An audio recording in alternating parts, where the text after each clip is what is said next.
welcome to the stream with me, Forte07. I hope the sound's okay. I remember to turn down the YouTubes a bit this time. But if you can't hear me, let me know and I will fiddle-faddle with it some more. But hi! Welcome to Archstream. It's Sunday. I'm sorry we're starting late. I took a nap when I got home. My bad. Also, my hair is a mess. What the fuck? But hello. I hope you guys are doing well. I had a rough weekend and for different reasons than normal. So, yeah. I was just really tired when I got in. So I fell asleep. And then I was later to the already late stream because I made something to eat. Because last night I came home and I was so tired I ate a banana. I counted the sprouts and then I passed the fuck out. So I actually made food tonight, instead of not. So I did that. And then I actually had to clear a little bit of, space on the hard drive. It wasn't full, but I didn't like how full it was getting. So I fixed the problem. Anyway, how is everyone doing tonight? I'm sorry, I'm pulling up references because I didn't... I closed out my reference window from last week because I knew I would have to restart the computer at some point and it wasn't gonna last, and it's like, whatever, I'll just pull them back up later. So I just gotta go references. But yeah, it's probably going to be chill because it's just Archstream time. I gotta get stuff done for next week, so you know, just things. I napped too, and now I'm laying on the bed for under cat and dog. Oh, also, by the way, hello Brian, hello Warlock. I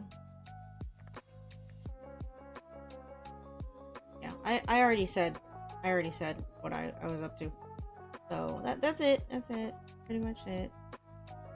You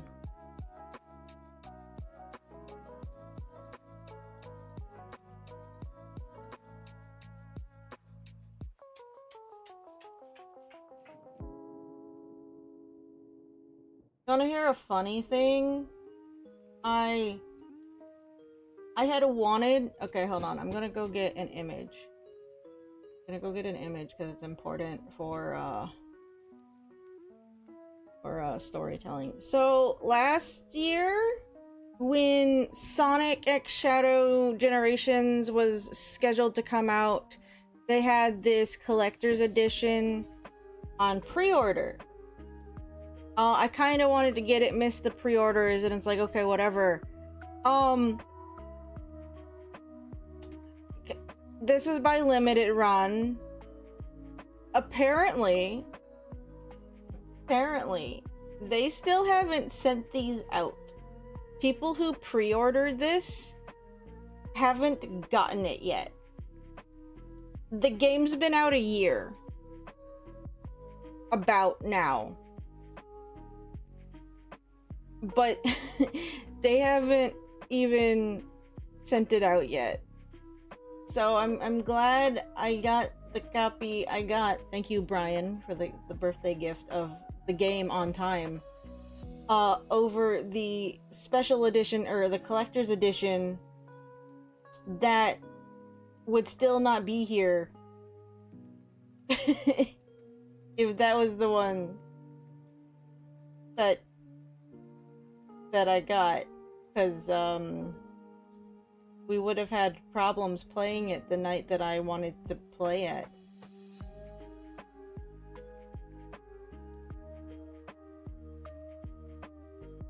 Also, Brian, I'm sending you a link. Now, you said your turtle didn't like the enrichment that was ping pong balls in a rubber duck. I I raise you the idea of this one. Tell me what. Here, no, I'll show you guys. Funnier. Brian, how about you get your turtle, a little. Wait if it loads. What happens if you get your turtle a little skateboard? Then he can, like, go really fast. Look at this turtle go.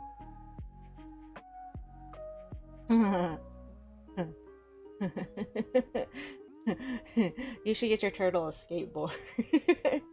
Look him go.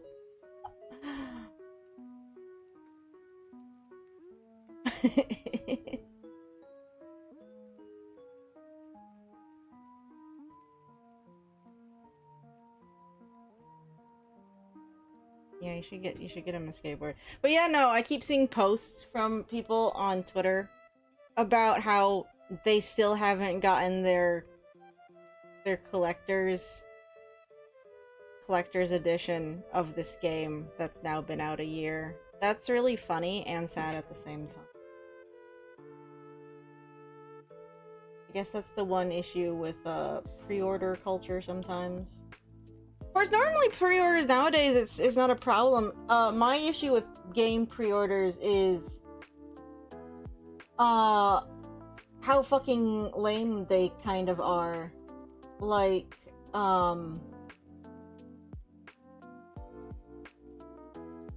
like they don't really come with a lot of good stuff when you pre-order things.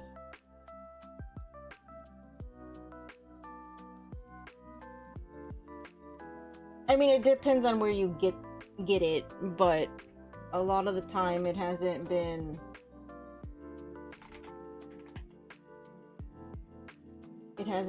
very good. I don't bother with like certain special edition pre-orders anymore. I don't do like midnight releases for games because it's like, well, there's no real reason.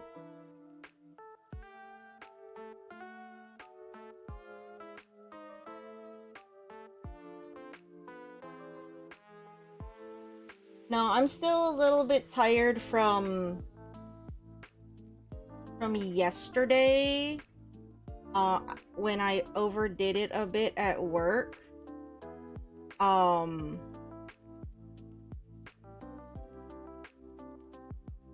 Because of some silly bullshit at work, we decided yesterday to be super productive, which we would have been either way, mind you.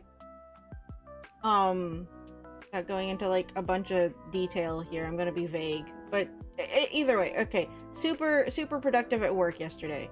So I was on my feet a very long time. And it's like, yeah, I'm on my feet occasion, you know, a fair bit when I'm at the game store. But I also spend a good deal of time sitting down because I'm, you know, I make inserts for our loose games for cases. Like, you know, there's stuff to do, but I was just on my feet a very long time. And that's why my back was hurting so much last night. Like, it started to hurt partway through the day yesterday, where it's like I was sitting there trying to do, like, things sitting down. And you know when you're, like, in pain and you're kind of, like, low-key shaky? That makes it sound a lot worse than it was. But you know what I mean? Like, you can just feel it all over the fucking place. That was me yesterday, so that's why when I got home, I had to, like, I ran some errands, too, so it's like, I didn't come straight home, I ran some errands, was walking around a bit at the store. And then I came home.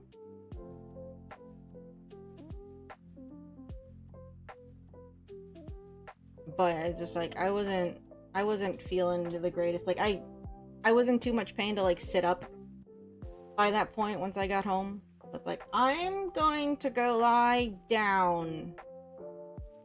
And, the rest was history. I was just out after that point. I wasn't moving until this morning, which I did. So it's like, I'm better now. I'm still a teeny tiny bit sore. So, that's one reason why when I got in, it's like, I still need to just kind of... I need to sit. So...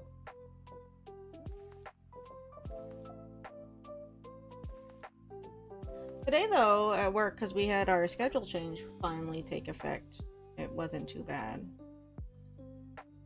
To reiterate, we had someone quit.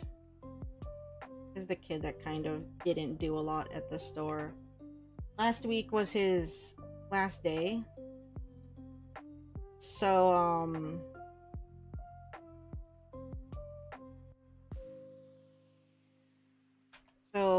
different person is in now on Sundays who's easier to work with because he does what he's supposed to. So yeah, hopefully Sundays going forward shouldn't be as stressful. It's just this weekend I was tired for other reasons.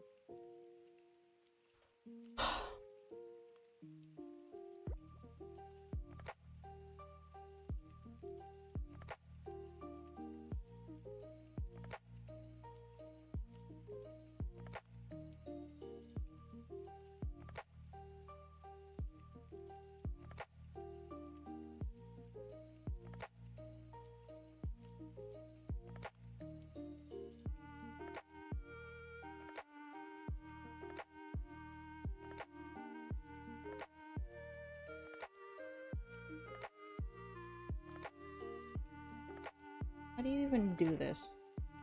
How do they do this? I don't even know how to... What?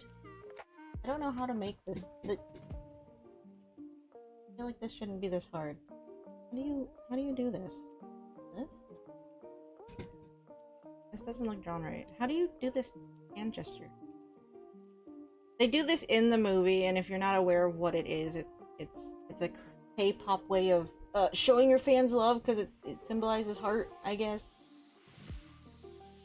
What the fuck do you do? You just told me your... Is it just this? That doesn't look right. Is it just this? It's just this. It doesn't look right. Is this right? How do you do this? This? Oh, it's that. Okay. I'm in a weird mood. This week's been weird. Like, yesterday I woke up like, let's call it spicy. Snarky? Petty. I don't know. I woke up in a weird mood yesterday, and I don't know if I'm fully out of it right now. Maybe it's stress. I don't know. It's like, this week, I gotta get, like, work done, and then I got a con to still prep for and everything. Oh, so I'm just, like, I don't even know.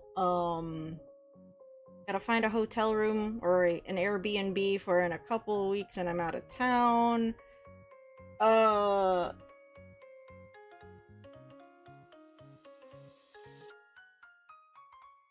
And make sure I have stuff ready for that. I mean, I don't know if I'm gonna sell out of the prints that I got made up for this upcoming weekend.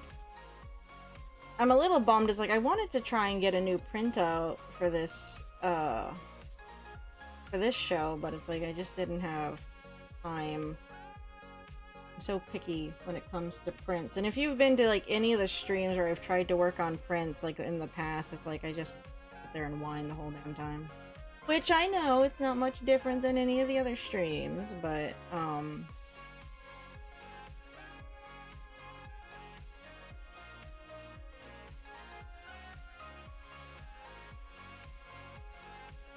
so I was like, I wanted to do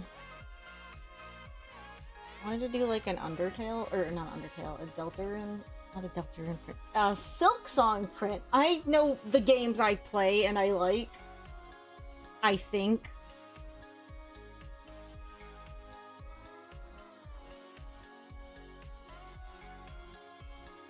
Yeah, no, like today was pretty nice for a Sunday, like, all things considered.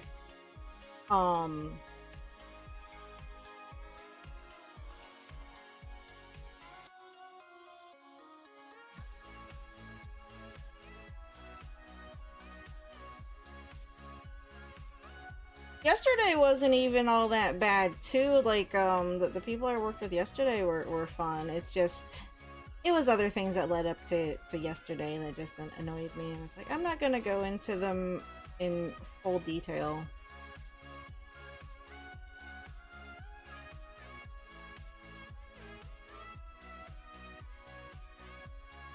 Like it's just dumb like retail shop nonsense kind of shit, you know.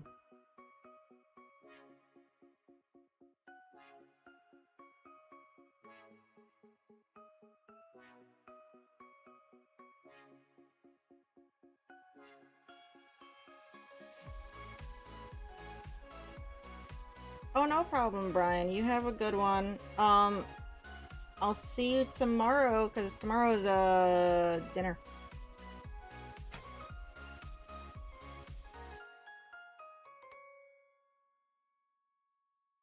To elaborate, my family's doing kind of like a birthday dinner for me and Allie tomorrow. And why we're doing it tomorrow, because our birthdays aren't until November, is because my dad's leaving for work soon.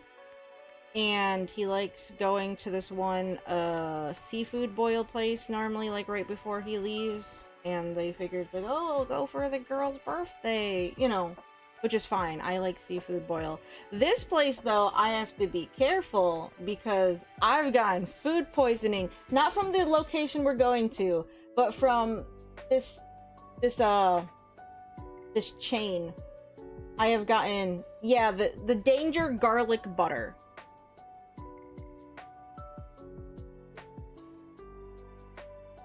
I think it's the garlic butter, because it's a seafood boil, and my family normally gets garlic butter on, as an Allie and Dad, and whoever else is there. They like their garlic butter, and normally I'm fine with garlic, and I'm fine with butter. Maybe it's just the amount that overloads my system, but, I've gotten food poisoning twice after eating it. And it's me. It's me. Because one time, Allie and I got seafood boil from the one location for the 4th of July. I ended up sick, so I couldn't go to this baseball game that Allie and I were going to. I had to go back home and just be sick for the day. And then a little later on, Heidi and I went there. I don't know if it was for my birthday or just for funsies. I don't remember why we went. But we went, and then we went to IKEA nearby to look around. And I got sick again. And Heidi was fine. And why I'm saying this is, like, if you've not done seafood boil, a lot of the times you just get everything in one bag and then you share it with everybody. So both times I had shared with Allie and Heidi. They were fine. And I ended up fucking sick. So, now when we go as a group, everyone else shares a thing. And I just get plain steamed, which is fine. I like them this way. I just get plain steamed crab legs to myself so I don't get sick. It's like, I don't even want to, like, chance it. Because, well, obviously it's not fucking fun, because nobody likes having, like, food poisoning or, like, the stomach flu or anything. And it's like, both times, it was fairly violent and annoying. And it had to be food poisoning, because it came on so fast, and by, like, the next day, I was fine. Well, maybe tired, but more or less fine. So, yeah, no, I gotta be careful. I got a fucking reel.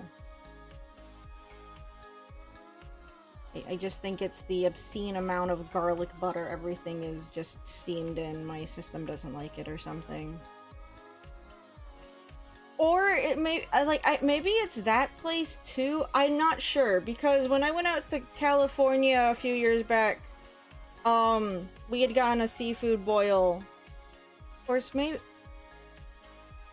I don't remember how mine was cooked or steamed.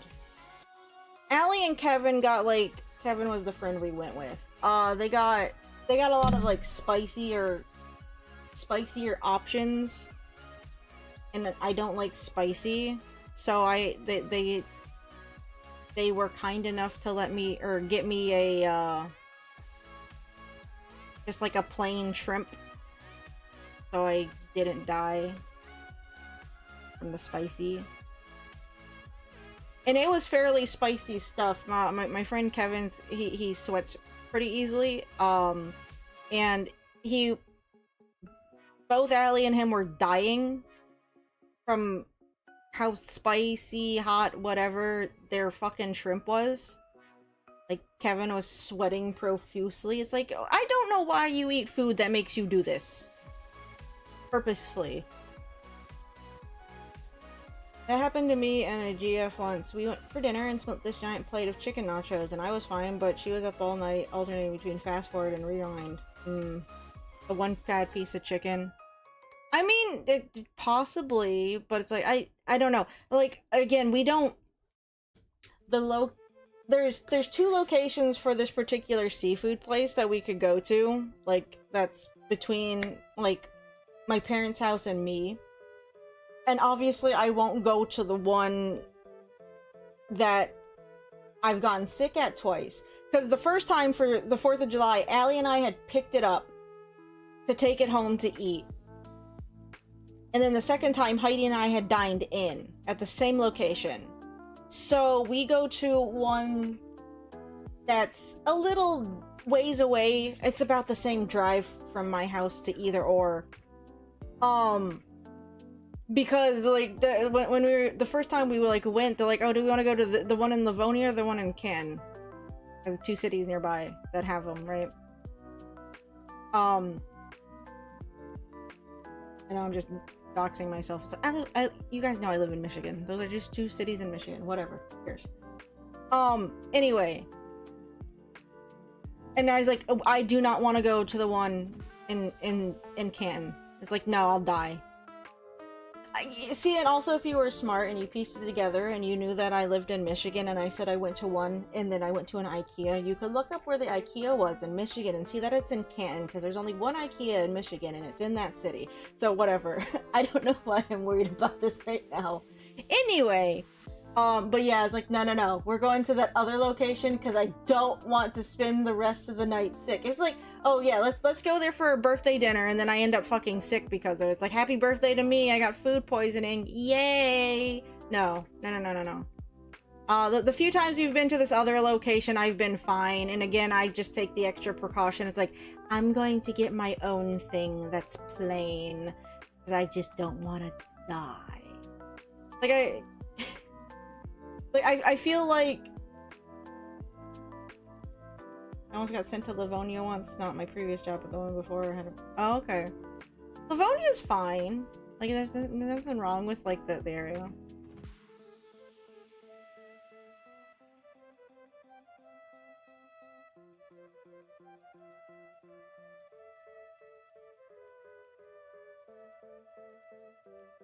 But, yeah, I just gotta be careful with my seafood boils, or else I'll get food poisoning. The first time, I was like, guys, I'm gonna get my own separate thing. It's like, I felt so bad, because it's like, it almost feels like I'm being gluttonous. It's like, yeah, I'm not, or like, stingy or something. It's like, I'm not gonna share with them. I want my own thing. But I literally just get 2 clusters of crab legs, and I'm perfectly happy, and I don't get food poisoning, and then everybody wins, because, like, they can get whatever the fuck they want, to whatever degree they want, on theirs, and I'm not gonna die. I'm not gonna die from too much fucking garlic butter. Like, if they want to get spicy, Phil's not eating it, so that they can get spicy on their bag. Don't have to worry about me belly aching about it being too spicy, because I just don't like spicy food.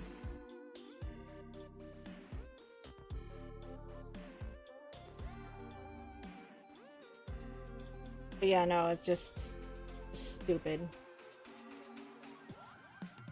that it happened twice. Like, I don't want to blame the restaurant. It's like, maybe there's something with that particular location. which again is why we don't go. Maybe they do better now, but it's like I just rather not chance it, so we're gonna go to a different location, and I'm not going to eat from the same bag as the rest of you because I just don't want to die. You know, sensible things, really, as far as I'm concerned.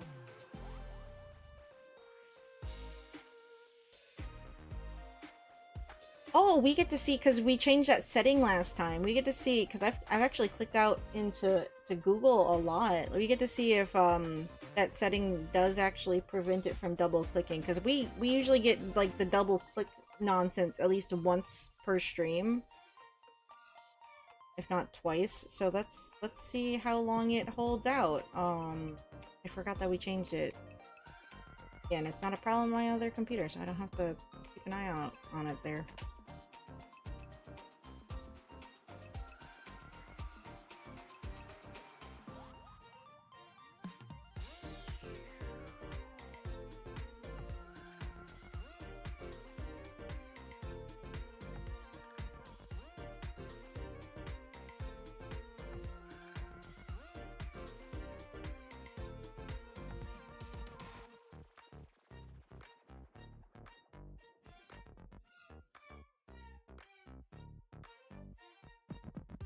But yeah, that's where we're going tomorrow. Dad ships out, I think, sometime next week, and tomorrow just works out for everybody else.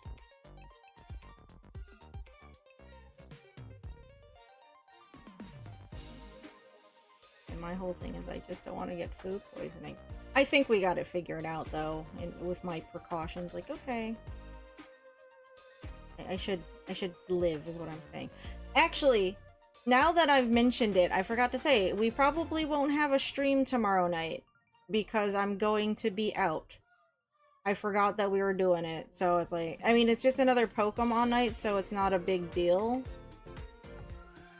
But, I probably won't be home in time for stream. We're meeting up fairly early, like at 7 for dinner, but you know, whenever I hang out with family, it's like it always goes over anyway, so it's just like nah, it's fine. This week's streams might just be weird anyway, because again, it's like I got a convention, and so last minute prep always sends me into like a fucking tizzy.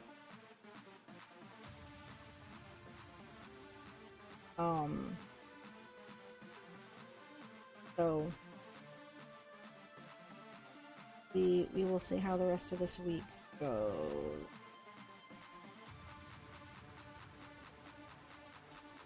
Again, I think that's also why I'm just so tired, is I just got a bunch of crap going on.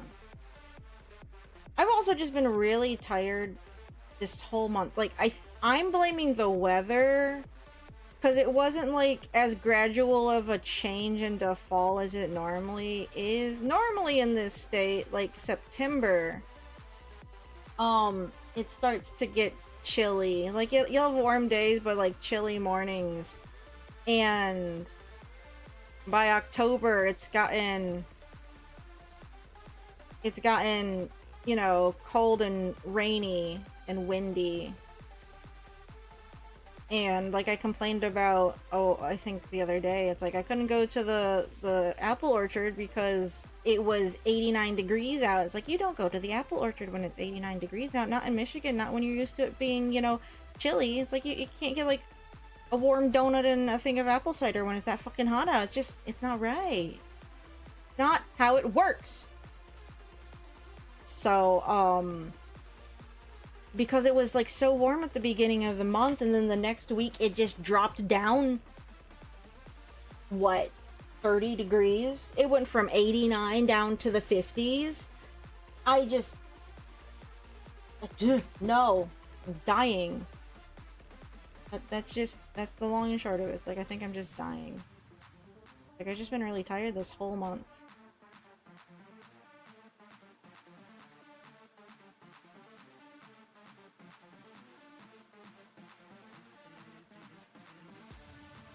just, dumb is what it is. I can't help it if the fucking weather is being, what's the word? Uncooperative.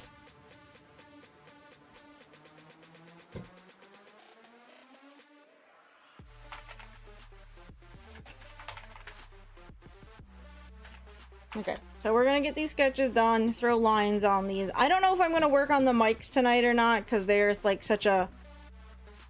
They're secondary characters, like I know I spent time on them, but it's like, there's a fair few here we're doing for Demon Hunters, and it's like I'm always a lot slower than I expect to be. So I'm just gonna focus on these. If I get around to something else tonight, then fine. It's like, I don't know if we're gonna go late or not. We'll see. It's like, again, I do have other things to still do this week. So we'll play it by ear.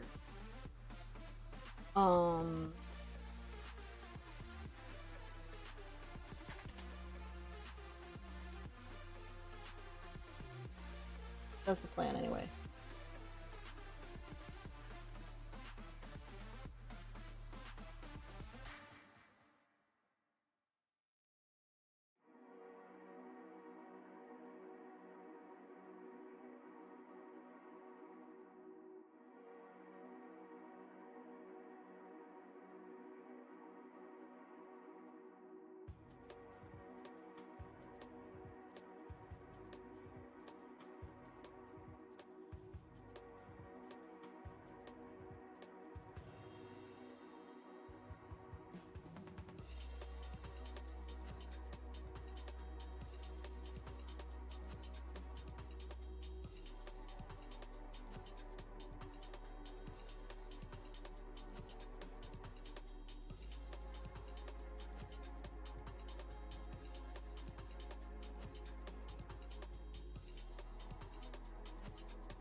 Reminded myself I got an Etsy order I gotta get out this.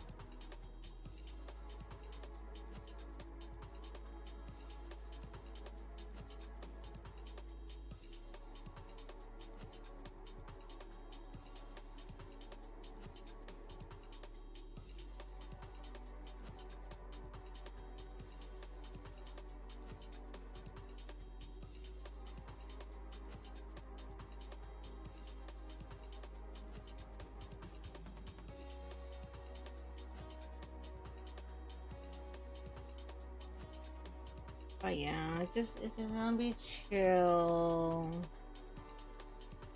Fortunately, I don't have a lot of talk about. It's like not a lot's happened since Friday. Just the work stuff, really dumb work stuff. But you know, it's like, whatever.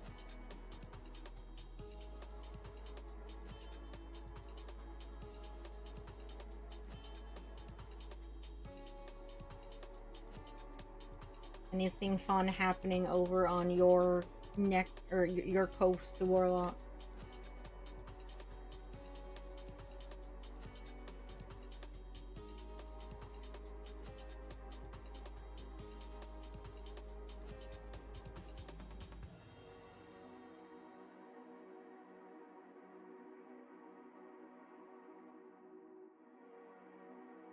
And this is the problem with streaming so many days a week, and then it's like I don't do a lot outside the house. Nothing interesting's happened like in the last day. Like there's no good news, but anything interesting?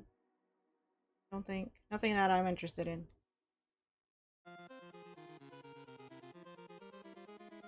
I guess I'm sad this plant I was going to try and rescue in a few weeks got sold, so I hope whoever else bought it is going to save the poor thing. Someone posted a plant that they had on like Facebook Marketplace that they were trying to sell, and it was so sun-starved. I was like, I messaged them as like, hi, I'm gonna be in town in a few weeks. Can I pick it up then? They're like, yeah, if it's still here, and someone else bought it. I really hope someone else bought it to do exactly what I was gonna do with it, which was just save it. It needed major resetting.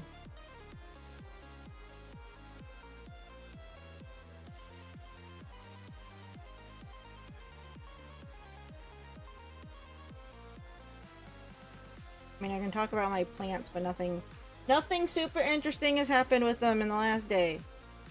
Except the bazillion sprouts that have finally germinated in the bowl I have. I was getting worried because nothing was happening with them, and the last set, or the second set of seeds I put in dirt, they were out like 4 days after. Like, I know it's a bit colder, so it's like, uh-oh, did I fuck up my seeds? It's like, no, maybe it's just the weather.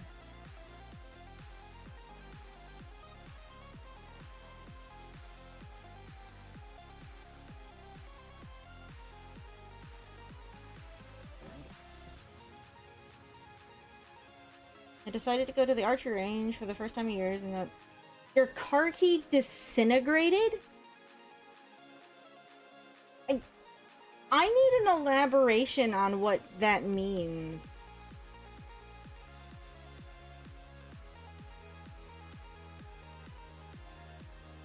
Like, what do you mean? I don't know what disintegrated means in this context.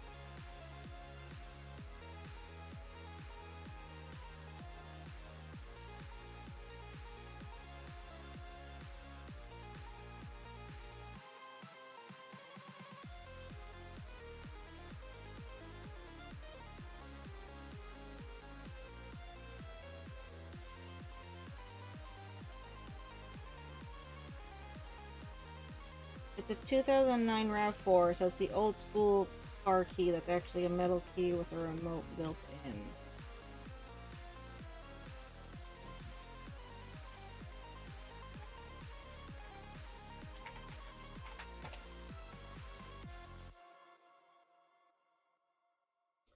Oh, one of those. Okay, okay.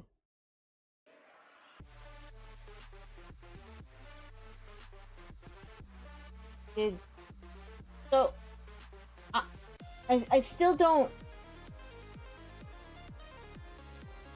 How did it disintegrate though? I went to turn the key, leaving the back, came off and oh. So like it still worked in the car. You just have issues like locking it, right? What did you do? Did you tape it back together or something?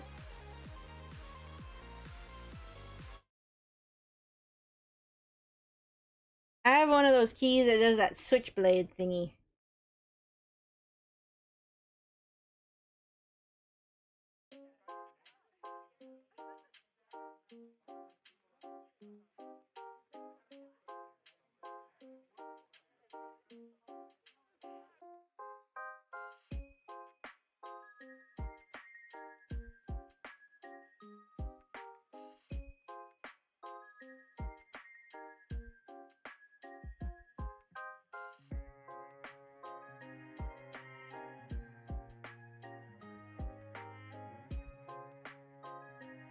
Oh.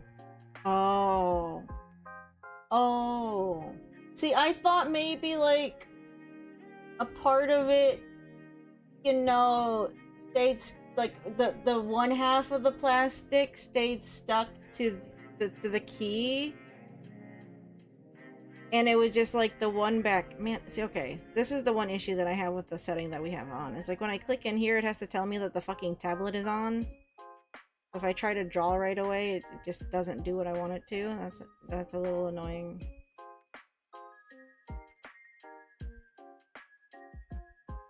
Okay, well that's kind of a problem.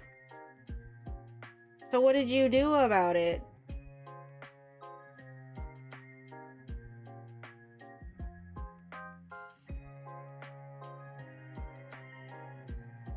Like, do they still make repairs for that kind of key? Or do they even make a replacement for that key? Can you get a replacement for it? Like, I mean, I guess you'd have to be able to. Could you imagine not being able to use a whole ass fucking car because they didn't want to make a replacement key for it because it's an old ass car? I guess there's some cars that are like that are pretty old, right? I guess it depends on how much, how many features you want still on that car key. I don't know. When two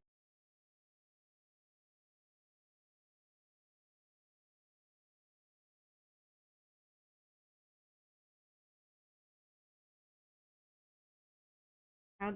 Oh, if the music fucks up, it's because the ads want to play. I really need to log into this computer with my other YouTube account so I can switch to it because it has YouTube Premium on it. I don't have to worry about the ads. Yes, I pay for fucking YouTube Premium.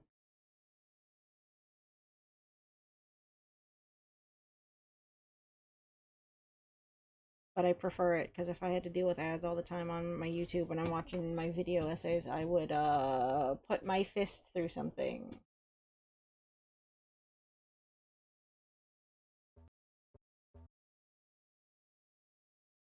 Blade in the ignition, front plastic, back plastic, 4 loose buttons, rubber pad in the actual remote bit, and the battery lamp. So, wait, did you go to a shop or something? It's like, please pry the fucking bit of key that's stuck in the ignition out of the ignition, please?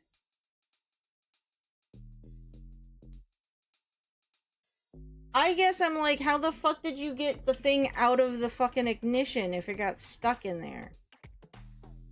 Well, I'm assuming it got stuck in there. Was there enough of a bit, like, sticking out that you could pry it out with your hands?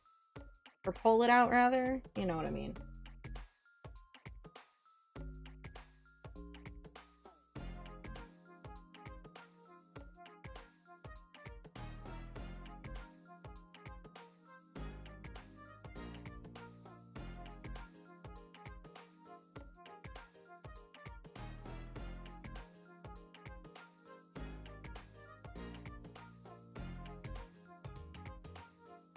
Warlock, you never answered me the other day either. You said that you were avoiding K-pop, and I asked why, and I don't think you... Well, at least I don't remember an answer. I'm getting old, my memory's bad, okay? You can answer that question after you tell me more about your car key being broken. Destroying itself.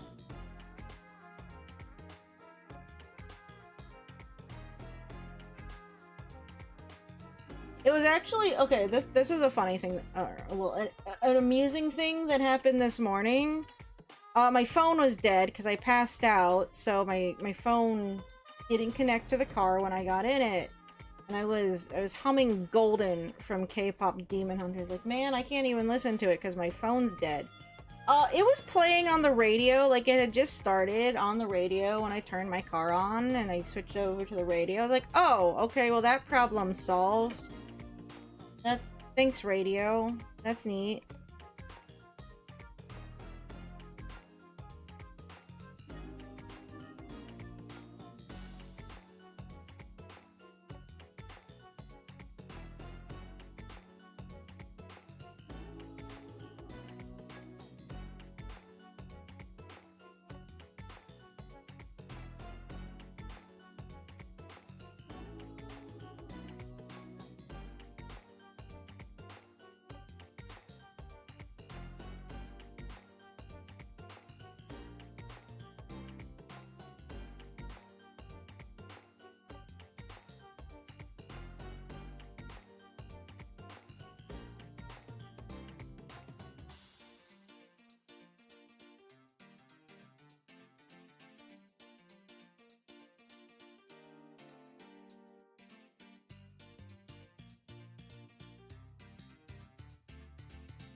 Nearest locksmith, they were closed on the weekend. Yeah, see, that's the other thing. Like, it is the weekend.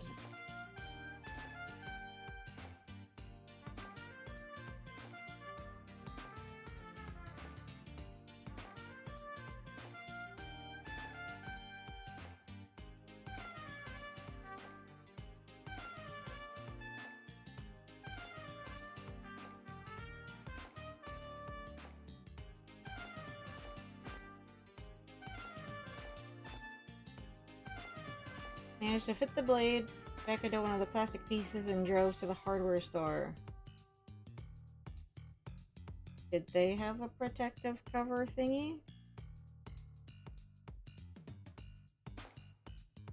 Or see, when you're like, I thought, that makes me think that they didn't. That makes me worried for the next part of this story.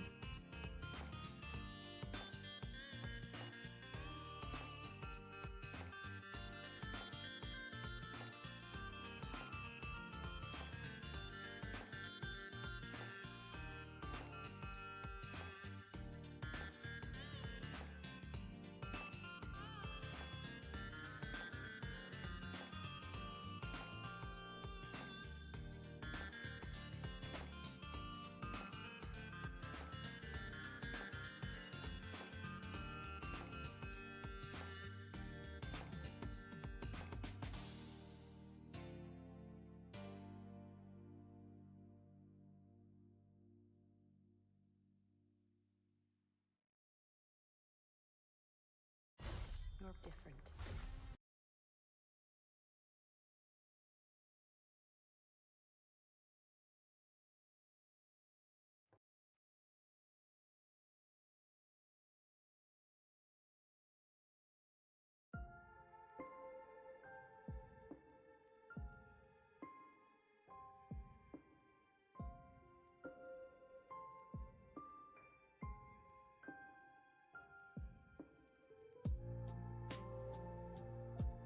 Oh, they had new plastic shells? Okay.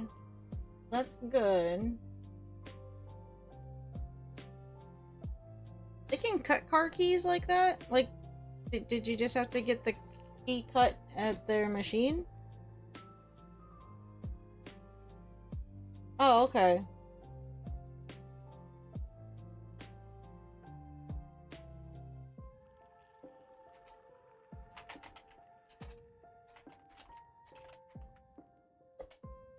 Alright, I got pickups.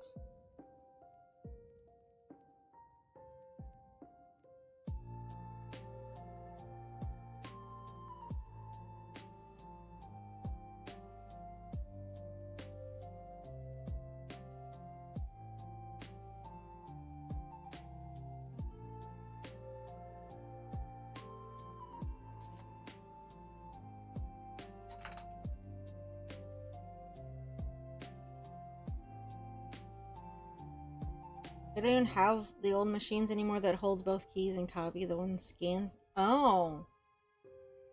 I mean, I guess that makes sense. I didn't even think about it, though. Like that being a thing.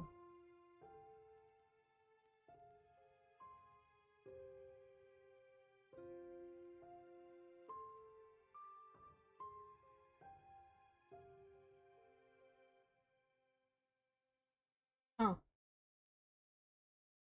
Whenever I think about keys getting copied, I just think of that. Have you seen Night at the Museum?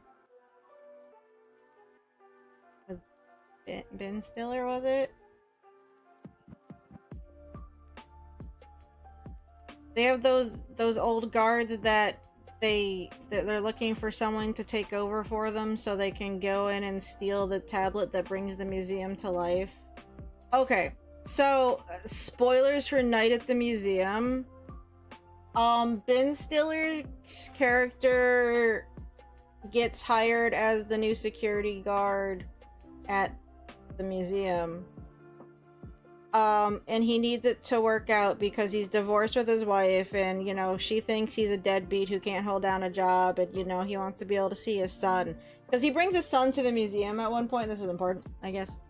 Anyway, the museum's brought to life by an ancient Egyptian tablet. But the old guard of security guards, the old group of security guards, they want to break into the museum at some point, I guess, to steal the tablet or things out of the museum. And I remember one of the characters took a key and pressed it into, like, foam. Like, I think, like, that, the botanist foam, you know, that green foam block shit that they stick flowers into. Remember him sticking it into something like that to make an impression of the key so they could go get a copy of the key to the back door made? So they could sneak into the museum. okay. Well, I guess the twist is that you weren't supposed to know they were bad guys right away, even though you see the scene. I don't fucking know. I don't know. It's just Night at the Museum. I mean, it's not a bad movie. Night at the Museum's fun, but you know, whatever. Waxing with soap. Yeah, see, I don't remember what it was. Maybe it wasn't even like foam. It seemed like he pressed it in real easy, like it was with foam.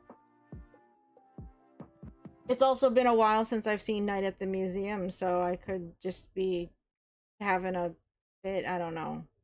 That scene I remember happening though, because they had to break into the museum at some point. Because the whole thing is, like, the whole wind-up is, Ben Stiller has to learn how to get along with the living artifacts in the museum, and then they all team up together to stop the guys that are trying to rob the place.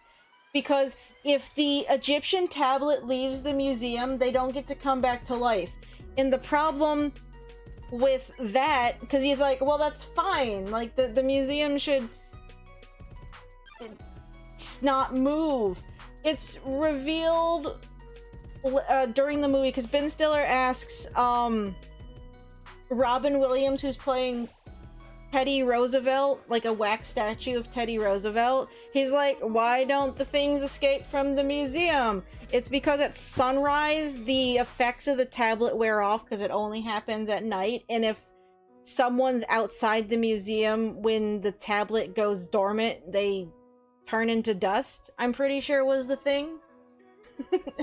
So obviously the museum objects don't want to not be able to live, and they also, I'm guessing they would disintegrate if the piece left the museum.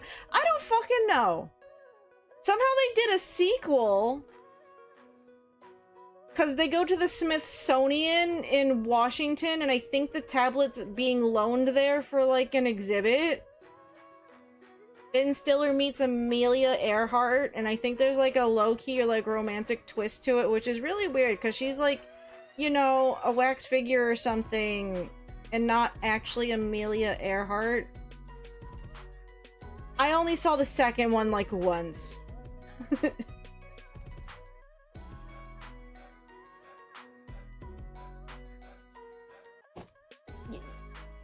I can't do too many, like, segues, but we're just gonna, just real quick. My other car, I do have one of those switchblade keys, except the spring snaps, so it needs a little help reaching the correct angle for use. Oh. Unfortunate. Night at the museum.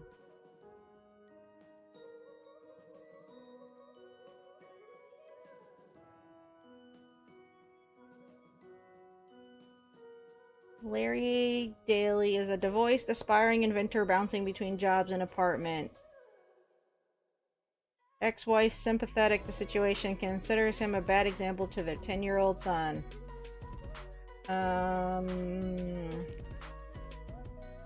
Museum comes to life after sunset. A bunch of other things. Blah, blah, blah. It comes to life. Theodore Roosevelt rescues Larry from feuding miniature leaders Jebediah and Octavius, and explains that ever since an ancient Egyptian artifact, the golden tablet of Pharaoh Akhmenra, arrived in 1952, the exhibits come to life each night, turn to dust if left outside the museum at sunrise.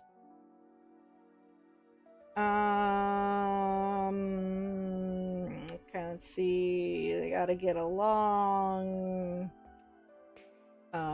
He almost gets fired because things aren't put... Oh, okay, that's also part of his job, is he has to try and get everything back to where they are before the museum opens so he doesn't get fired. He brings his son to the museum to show him the living exhibits, but nothing comes to life because the old guards stole the tablet. Oh, right, so the tablet... The golden tablet of thank you thing. The tablet has like little panels on it that if they're not all flipped properly, that doesn't work. So I guess if you just turn one of the things, it doesn't work. I'm guessing it also has to be in a certain arrangement for it to work. Also, the Pharaoh's played by Rami Malek because, yeah, I don't know. That's important to somebody. um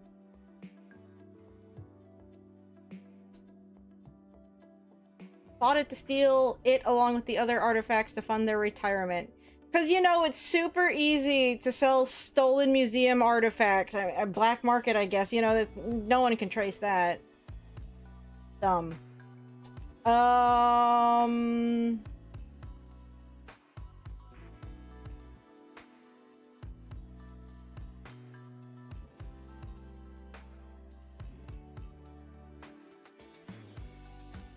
How did they do a sequel, though? I didn't... There was 2 other movies. They did 2 more of these? Oh, one's an animated film. That's a show... Oh, it does say that. Oh, it's on Disney Plus. That's a decision. In 2022? The last movie was in 2014? They made a 3rd one? Alright, then. I remember seeing Battle of the Smithsonian. Did they put it out on loan? How did they... Like, is it just if they're outside the museum? Oh. Most of the exhibits are scheduled to be moved to the Smithsonian and replaced with holographic displays. But the tablet would stay. Oh, okay. That still doesn't answer my question. How do the things at the Smithsonian come to life?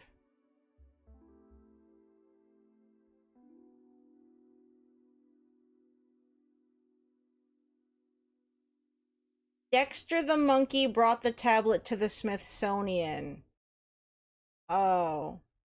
Okay, I guess things are fine in the museum without the tablet. It's just if they leave, they disintegrate for whatever the fucking reason. I don't know.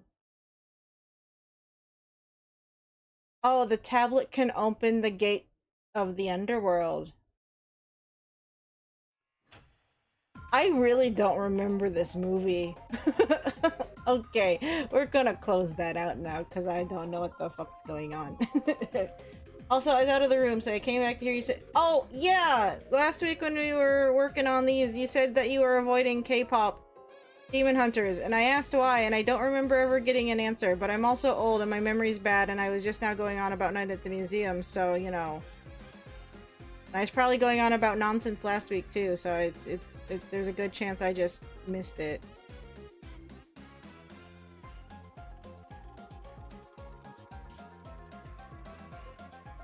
I was just curious about the avoidance of K-pop Demon Hunter. Ugh.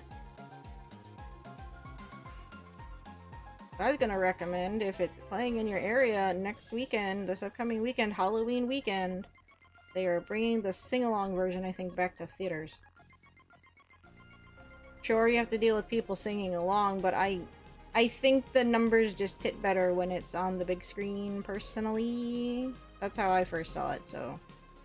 I'm biased. I don't know. It is really weird when you go to a movie theater event and you see the Netflix logo on a movie screen, you know, in the big theater. It's like, that's weird.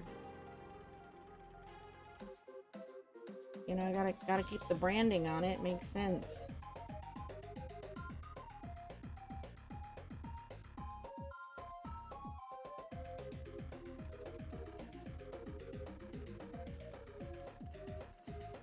See, it would be more thematic to listen to the K-pop Demon Hunter soundtrack here, but that'll just get me in trouble, so I can't do that. Covers? Remixes, maybe? I don't know. I'm not gonna chance it. Fine. Fighter Dance is fine. Fighter Dance is always fine.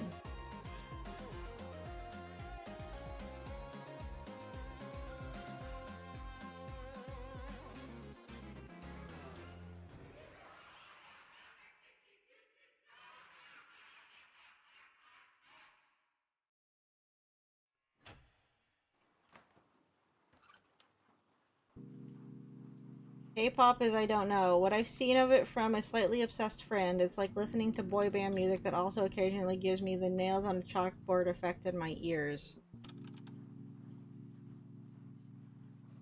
I don't know what that means.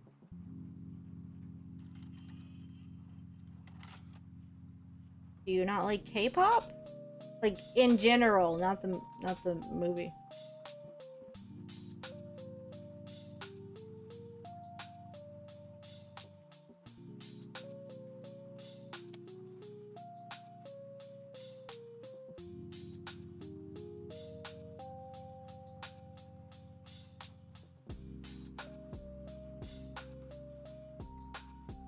The funny thing for me when it came to K-pop is Demon Hunters.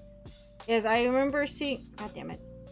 I remember seeing people tweeting about it and I was like, I don't know what the fuck this is. And one time I was I had messaged Heidi, I was like, do you know what this is? And she's like, no.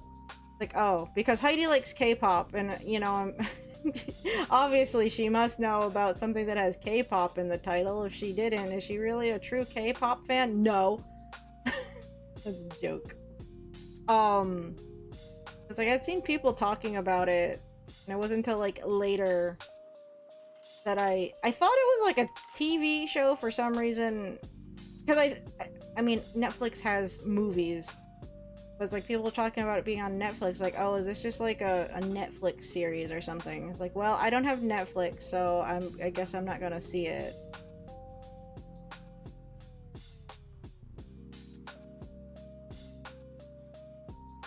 The real reason I only like the real reason I did bother to go see it, because it's like K-pop is fine. I didn't go through that phase.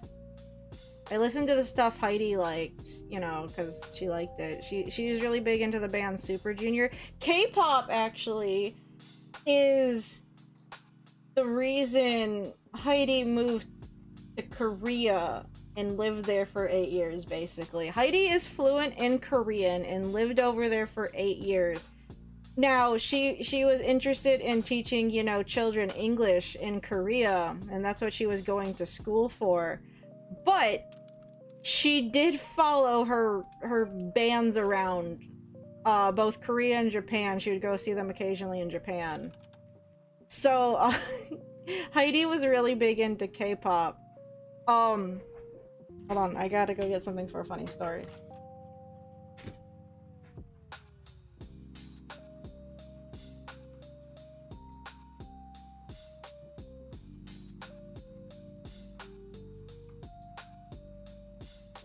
Also, to be fair, Warlock, the boy band in the movie only has 2 songs because the primary focus is the girl band.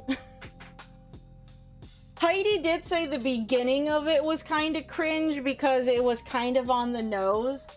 And when I watched it, I looked at her, I was like, are you sure? This seems pretty accurate to what I've seen as a not K-pop person. And I told her, I was like, well, now you know how I feel whenever people go on about the Mitchells versus the Machines. Now, the one reason I bothered to actually watch K-pop Demon Hunters is because it's by, like, the same group that did Spider-Verse and the Mitchells versus the Machines. And some of those animators also worked on Puss in Boots: The Last Wish. And how you can kind of tell is they play either a little bit around with styling, like visually on screen compared to like most CGI movies, or during their fight sequences, because the fight sequences in K-pop Demon Hunters are quite fun. They're very reminiscent of like the ones you would see in Spider-Verse, just kind of toned down, in my opinion. K-pop Demon Hunters. But they like to play around with the frame rate in their occasionally. Like if you watch Puss in Boots: The Last Wish, they go from like really smooth regular CGI animated frame rates to a kind of like, I don't want to say stilted or stuttery, it's just a lower frame rate. Think kind of like anime frame rates almost. It's supposed to help with the motion. I find it distracting in Puss in Boots because they switch so often between it, and they will do the switch on screen. It's not like it does it on a cut. But they like to play along with, yeah, because it was by Sony Pictures. So the current group that's working at Sony Pictures, they're doing some really fun stuff with their animated movies. Like, yeah, the previous stuff is fine. Let's see. Open season, and we don't talk about that one, I guess. Surf's Up was fine. Surf's Up's a really fun movie because even though I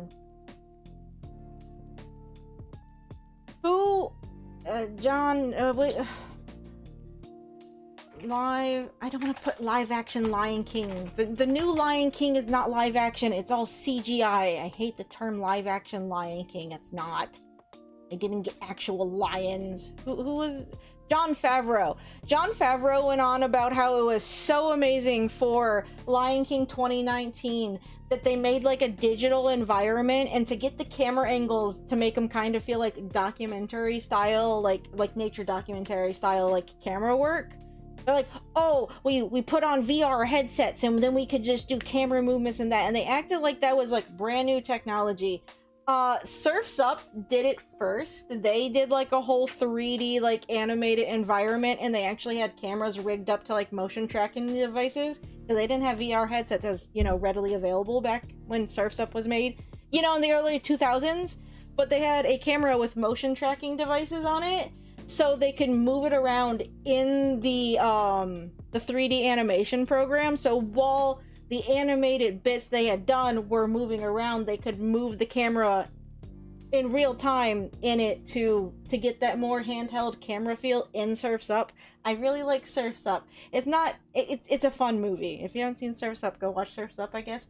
The sequel, not so much. I don't think I've even seen the sequel. No one talks about the sequel. Did they even do the sequel? Yeah, they did. It's right here. They did a sequel. That's it. Surf's Up is a movie about a penguin voiced by Shia LaBeouf that wants to go surf in a surfing competition. Because he looks up to, you know, a legendary surfer penguin who's voiced by, Jeff Bridges, and he makes friends with a surfing chicken voiced by John Heder. So it's a surfing penguin movie. I don't know, I like Surf's Up. Cloudy with a Chance of Meatballs was fine. The first open season was okay. I didn't see any of the sequels, and they just get progressively worse the further you go in, because they just are straight to DVD things. The Smurfs, which one is this? Oh. Live action Smurfs isn't very good. I also think the villain in that movie was handled really poorly. They had a very obvious setup to make in the Smurfs movie, they could have done something just better with, I was gonna recap it, but whatever. Doesn't really matter. They wasted a better setup for the villain. Granted, it's just a live-action Smurf movie, so whatever. The only good thing about the live-action Smurfs movie is Gargamel, because the guy playing Gargamel just chews on the scenery in the best kind of way. Was it Hank Azaria played Gargamel? Like, his performance as Gargamel is a lot of fun. That's it. The Smurfs are kind of terrifying, because they're Smurfs, and they tried to make them look realistic. I don't think you need to do that. I didn't see Arthur Christmas. I didn't see The Pirates Band of Misfits. Hotel Transylvania's good. The first one. The second one I thought was dumb. We'll get to it when we get there. The Smurfs 2 I saw once. I don't remember the story. The live action Smurfs still terrifying. Cloudy with a Chance of Meatballs 2 was fine. Hotel Transylvania 2 is dumb because that's when Dracula has his grandson and he just complains that his grandson doesn't have any, you know, vampiric powers. So him and his friends from, you know, the first Hotel Transylvania, while Mavis is off with Johnny to meet Johnny's parents, I'm pretty sure, just constantly puts his grandson in danger, hoping he will awaken his vampiric powers, and he does eventually. But it's just like, wow, you're like the worst grandpa. Like, just accept your grandson for who he is, which is half human, half vampire. Sure, he doesn't show any vampire attributes, but who fucking cares? He's your grandson. Stop being an asshole. Anyway. I didn't see Goosebumps. I just don't want to talk about the open season sequels. I didn't see Surf's Up 2. I didn't see the full cartoon Smurfs movie. I feel like no one did. I don't know what it is with Sony Pictures and the Smurfs. I won't watch the Emoji Movie. It doesn't look interesting. I don't know what this is. I didn't know this was a thing. Didn't see this one. Hotel Transylvania 3. Oh yeah, this one also had like their great... Didn't it have the great grandpa in it too? And he was also an ass? I don't fucking remember. Yes, he was. Dracula's dad shows up, or like an elder vampire shows up and he's mad, or he doesn't like humans, and they invited Johnny's family to like a party at the hotel. And he threatens the werewolf's youngest daughter, who Mavis and Johnny's son likes, and that's when he awakens his vampiric powers in Hotel Transylvania. Let's see. I didn't see Goosebumps 2. Summer Vacation was... It's fine. It's fine. I don't actually hate this one. I don't think I saw the fourth one. The fourth one no one talks about, and I think that was just a Netflix thing too. Spider-Man Into the Spider-Verse is good. If you haven't seen it, you should totally go see that. The Angry Birds movie 2. Where's the first Angry Birds movie? Did they not do the first one? I don't think I saw the second Angry Birds movie. I saw the first one, and you didn't need to watch the first one. Like, it doesn't... I don't know why... Maybe I did... Maybe I did see this one? No, yes I did. Yes I did. I saw it once, and I've completely forgotten that I've seen it, but I did see it. Sony didn't do the first... Who did the first one? Who did the first one? Did the first one? Columbia Pictures, Rovio Animation. It was distributed by Sony, but it wasn't the Sony Animation Group. So if it's by Rovio, that's the makers of Angry Birds. Okay. Angry Birds movie was weird and dumb. The Mitchells versus the Machines. Now, this was like when people started to kind of notice Sony Pictures animation stuff more, I think. Well, besides Spider-Verse. This got a lot of like marketing because they're like, and this was also on Netflix. But they're like, oh, it's by the Spider-Verse team. It's okay. It's okay. I'm not the biggest fan of it because I don't actually like the character designs. My music stopped. I'm in the middle of a rant. YouTube. I don't like the character designs. Apparently they're getting a sequel, which good for them. That's fine. Oh, right. It's also by the creators of the Lego movie, which wasn't done by Sony, but I think it's like the directors, right? The directors? I don't remember. So the humor in it's okay. I just find it kind of cliche. Which you could call K-pop Demon Hunters cliche too, for very similar reasons. I find it cliche because it's like, it's... Family has to fight against robots from space that are trying to take over the world. I'm pretty sure I'm not gonna read what it actually was. We're gonna go based off memory. But they were going on a road trip to California because the daughter wants to go to, like, film/animation school. Now you might be like, well, Phil, you know, and they're from Michigan. Jesus Christ. Alright. Teenage filmmaker from Michigan who's been accepted into film school in California. So you might be like, oh, Phil, it's just, I didn't go to California. I didn't go to school in California. I stayed here. She's one of those filmmaker kids who's quirky and of course makes quirky films, and you know, there's all kinds of like nerd references in her films. It's like, it's so on the note, it's so tropey. It is such a trope. It's like, this is painful to watch. Like, I get it. Art school kids are weird, but I don't think we're that weird. It's like, I'm weird, but it's like, you don't need to signpost being weird. It's like when you were in high school and people would wear like Naruto headbands and Akatsuki robes, like, oh, I'm so into anime, look at me. You probably didn't go through this, Warlock. But when I went to high school and anime was getting popular, everyone had to wear their weird anime bits to school, and it was just awkward. It's like, people already make fun of us as it is without you guys doing this in public. Or like people who walk around in public just for funsies in cosplay. I find that to be like one of the cringiest things you can do. Cosplay is fine. Dress up for cons, dress up for Halloween. Don't do it when you're just going out and about. One time I was in a city to play Pokemon Go with my sister, and it's like, okay, playing Pokemon Go on a community day in large groups is weird by itself, but it was acceptable because everyone was doing it, I guess. But I saw someone just walking around dressed up as Todoroki from My Hero Academia. You know, scar makeup and everything, and it's like, why are you doing this? I don't know, something about it just bothers me, and it's like, okay, pot meat kettle, I suppose. I don't know.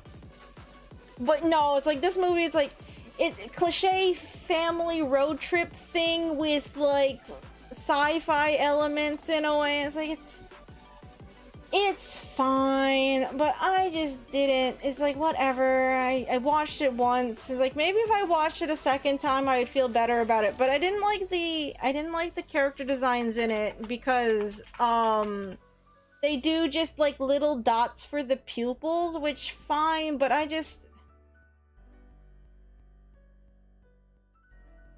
I'm not a fan of that. Give them regular irises. I'm pretty sure this was a screenshot. It's like, oh, look how quirky. 80s movie references. Dinosaurs. Okay. I don't know. Like, ugh.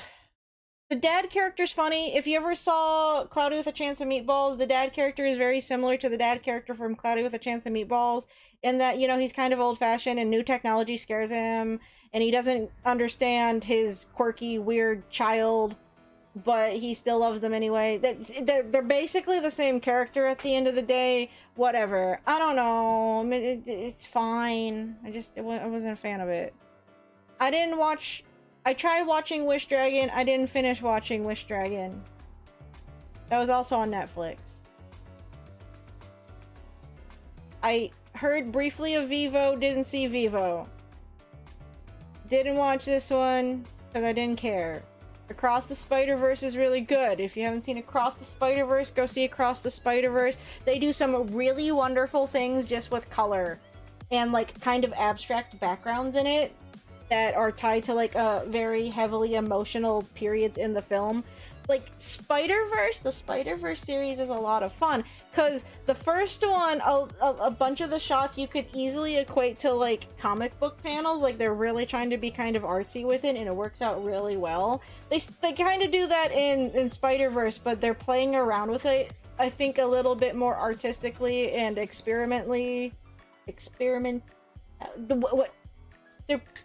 they're just doing fun stuff with it. So it's like, man, I cannot wait for Beyond the Spider-Verse because I just want to see what they do. And I need an end. I need closure to the fucking cliffhanger they left us off on in Spider-Verse. Okay, well, we can't talk about Fixed or Goat because those are coming up in the future. So like, okay, Puss in Boots isn't mentioned on here because that's a DreamWorks movie, but I heard some of the animators that worked on like Spider-Verse also worked on Puss. I don't know to like what degree, but that's what I heard. What I'm getting at is just their style of animating is different enough that it's interesting. And what I mean by that is like if you watch enough like DreamWorks films or you watch enough like Disney CGI movies, they're all kind of the same in terms of how they handle them. Like they look pretty and they usually animate it really well. That's fine. But it's like there's so much you can do with CGI animation that they just don't do anything interesting with it. That's the fun thing about animation. You can do whatever you want. And then CGI animation, they just kind of everything tried to copy Pixar, and it's gotten kind of stale to me. So it's like, so when they play around with it, it's like, ooh, we're gonna play around with it. That's cool. Do more of that.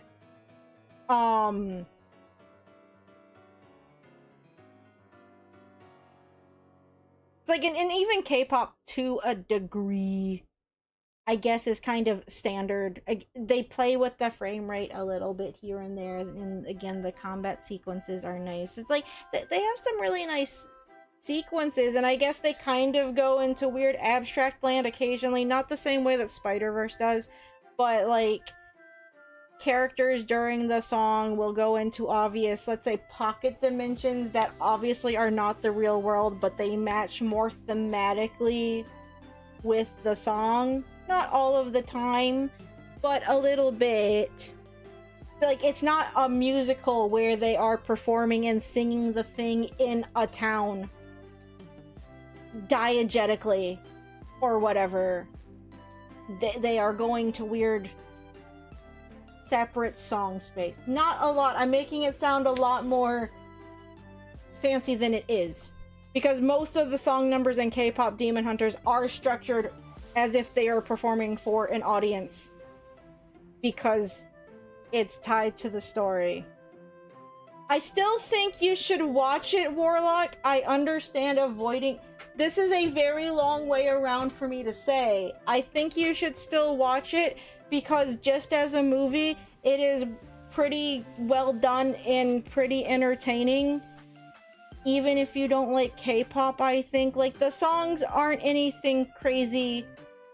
Like, lyrically, I guess they're kind of straightforward to what is going on in the movie. Again, it's kind of for children, I suppose. I hit the microphone. I'm sorry. I understand, though, avoiding it because the fandom is crazy. Because, also, I would say to see it and support it in some way, because this seems to be kind of like a throwaway thing that Sony Pictures sold to Netflix just because. Like, this was in production apparently all the way back in 2021.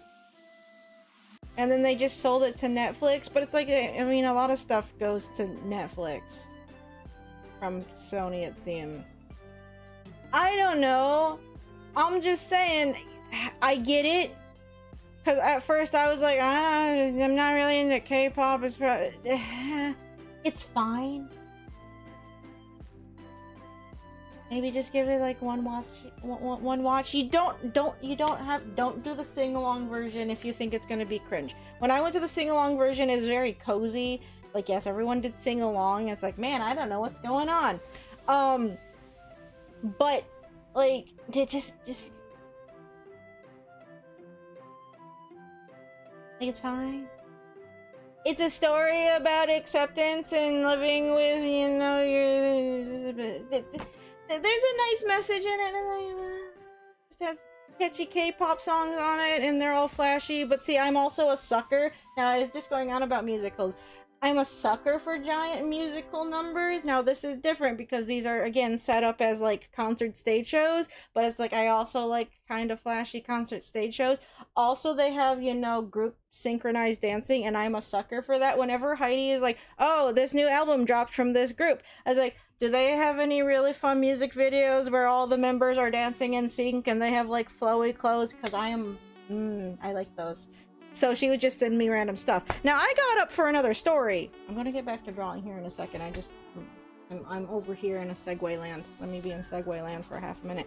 Now, I was talking about how Heidi was, like, really into K-pop. And again, that's why she was in Korea. So, I have here... What band is this for? What is coming out of here? This is for SHINee. Heidi liked the group Super Junior and SHINee. God damn it. Oh no! Not my glasses.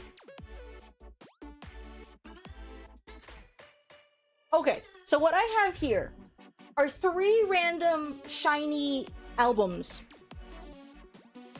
They come with like books, like with production art or something. So it's like, okay, well that's nothing special, Phil. It's like, whatever, it's just K-pop merchandise.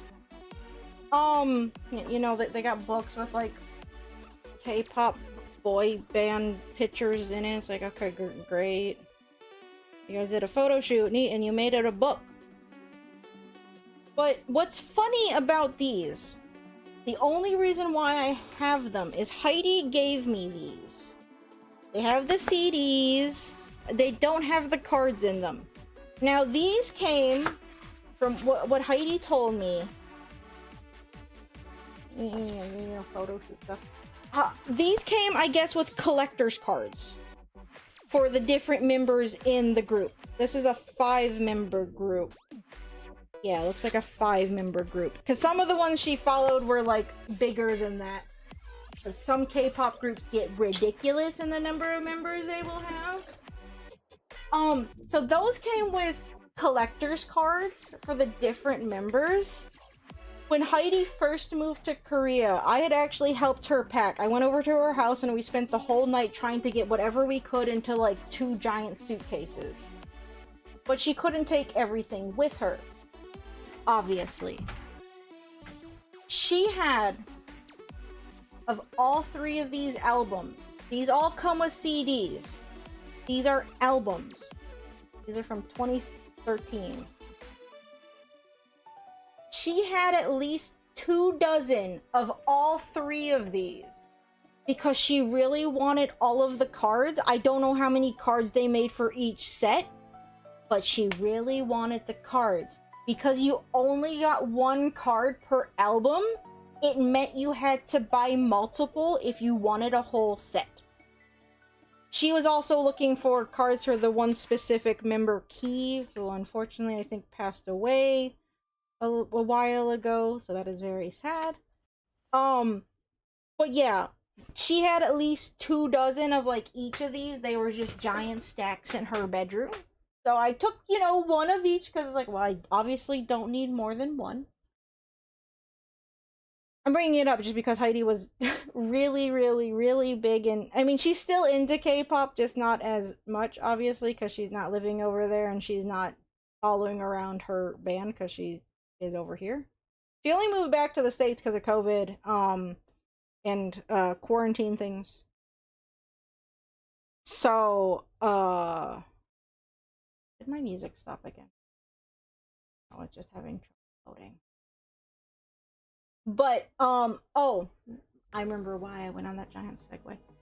So, Heidi said, like, the beginning of K-pop Demon Hunters is kind of cringe, because they're kind of low-key making fun of K-pop culture by pointing out all the cliche kinds of fans you would see, in a funny, kind of lighthearted way. And she's like, yeah, it's a little cringe, but it gets better as you go along. And again, I watched it, it's like, are you sure? I'm pretty sure this is what I see in real life. This seems pretty accurate. But I told her, like, now you know how I feel when I get mad about people liking the Mitchells versus the Machines, because the main character just feels like an overly cliche trope on film students or whatever. Like, oh, it's like, she's just really cringe and tropey and I hate her. As in the main character, like, she's probably fine, but whatever. I'm not saying there's anything wrong with film students. It's just when everyone does this thing, it's like, oh, all film students act like this. Like, those are like the really loud minority of film students. Not all. I mean, yes, you get some pretentious types, and like, yes, you get some like really quirky weirdos. But it's like, I don't know. Some of it. I can't call myself normal. I would say some of us are normal. I don't mean me. I mean, I'm not saying that I'm like weird or quirky in a special snowflake kind of way either. I don't know. That's my whole gripe with like, oh, your film students are so weird. It's like, to you, I guess. I don't know. I don't know why we're playing into the trope. You should play into a trope. Just accept it. That's just who. Sorry, segue done. Segue with no point. I don't none of the thing what I was trying to say is like, maybe just watch it once, Warlock. Just watch it once. If I had a way of watching it with you, I would be like, here, we can just go watch it in the Discord or whatever. But I don't have Netflix. I saw it in the well, okay, the PS4 is logged into Brian's Netflix when he was plant sitting for me when I went, you know, camping, but I don't have like a way of doing anything with it on this computer is what I'm getting at. Again, I was only planning on seeing K-pop or I went to go see it in theaters because I didn't know how else I was going to see K-pop Demon Hunters besides going down to my parents or having Brian log into my into my PS4 with his Netflix. Like, I just wanted to see it to see what the hubbub was about, and because I did see some of the animation, it's like, oh, I like animation. Oh, okay. Yeah, that might work. I'm not gonna be, like, weird about it. Like, I like it, but I don't like it to the degree other people like it. You know what I mean? I want to say, in this regard, I'm normal about it. Now let's talk about my plants that I'm not normal about. I have other things to be weird about. They're green and leafy and they're over there.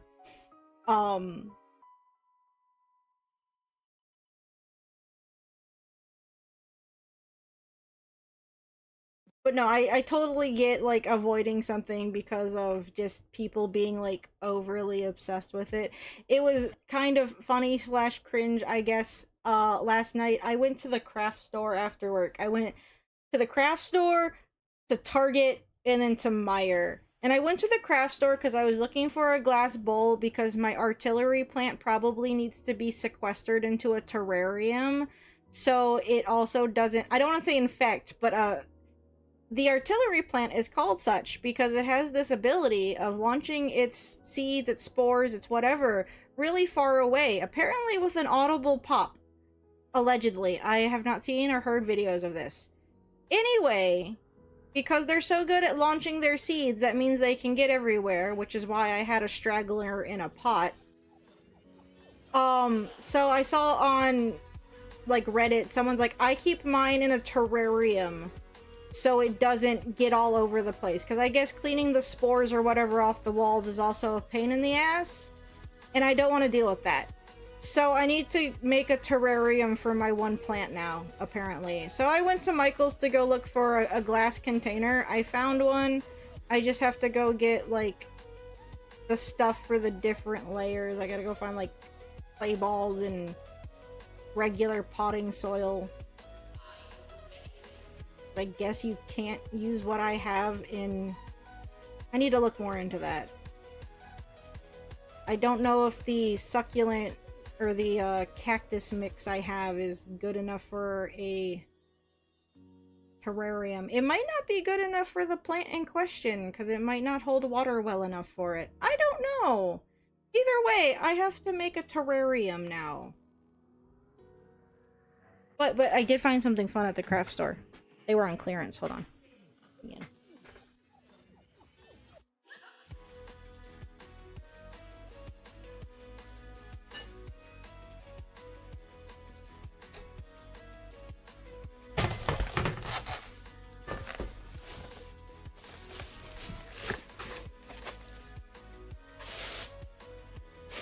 See, look, I got a glass bowl. Hopefully it's... I didn't want a giant one, but I also didn't want a tiny one for my plant.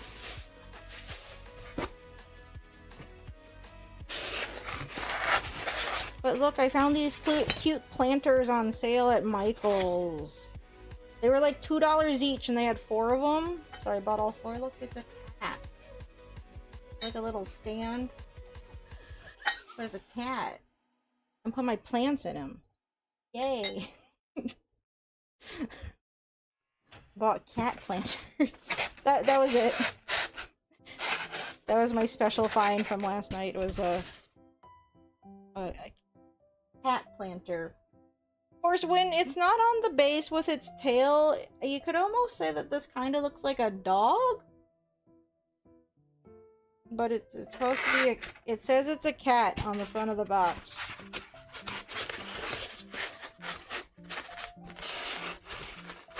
I don't know how to get the styrofoam back into the box either, though, is the problem. I don't know how they package this in here.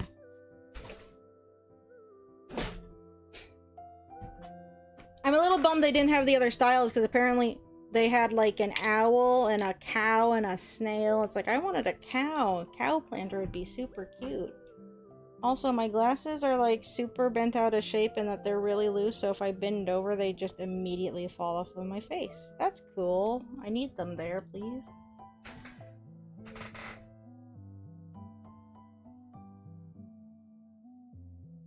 If most people are overly obsessed with it, does that make people who are a normal amount into it actually not normal about it? No? I don't know. I'm not running out to Box Lunch to buy shirts for it, is what I'm getting at, or something. I don't know. I think it's perfectly fine. Like, it's fun. The songs are catchy. I just find it fun.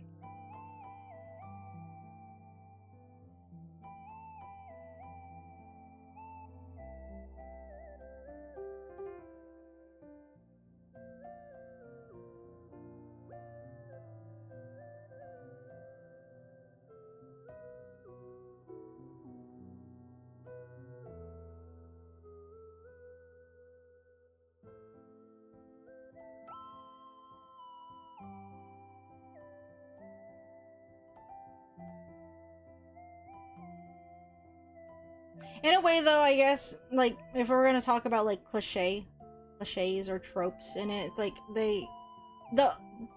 it's hard to criticize it for being super tropey, because I think that is the point. Because the whole boy band in the movie, they are all just various tropes you see in K-pop boy bands. So, if you look at the movies like, oh, these are just, yes, they're tropes, I'm pretty sure it's on purpose. But I think they're just having fun with it. It's like, and it's not like they're doing it on purpose to make fun of it. It's just like, aha, yeah, K-pop people are weird like this, but that's pretty cool, I guess. I don't know.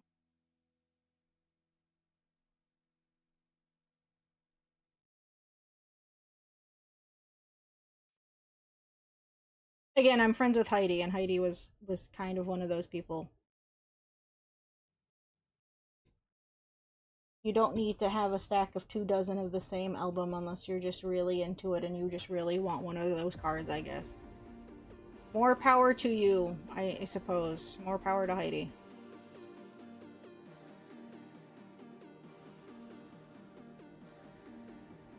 I mean, it's fine. She had a thing she was into, and she did the thing to do the thing, and it's fine.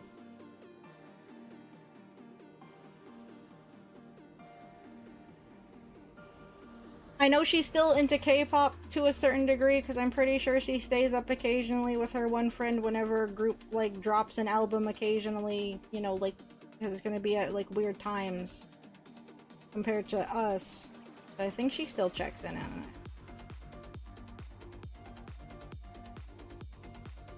Just not as much as she used to? I don't know. Which are worse or better depending on which way you want to go? K-pop fans or Swifties? See, I feel like I'd rather deal with K-pop stuff than Taylor Swift fans, because I have to deal with my sister who likes Taylor Swift. I'm not a big fan of Taylor Swift. I get so fucking tired of seeing Taylor Swift. Everyone treats her like she's the second coming of Christ, but in music form. Is like, I mean, her stuff's fine. I guess. I'm not a fan of it, but it's fine. Not egregiously bad.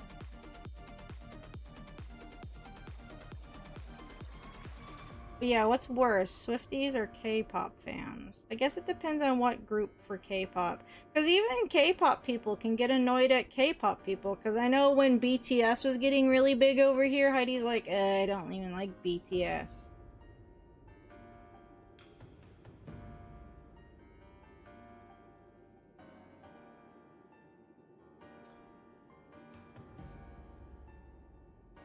Also, I'm going on the record to say it's like, yes, I hate Taylor Swift, but if you ever catch me singing older Taylor Swift songs, I only know them because my sister. I remember one time we were in the car, and was it Screen Door? Is that what the title is? I don't know. A Taylor Swift song came on, and I'm just like lazily singing with it just because, like, I mean, it's catchy. It's not awful. It's like, what? How do you know the song? He's like, Allie, it's your fucking ringtone. You know how many times I hear that fucking thing? A lot. It's still her ringtone.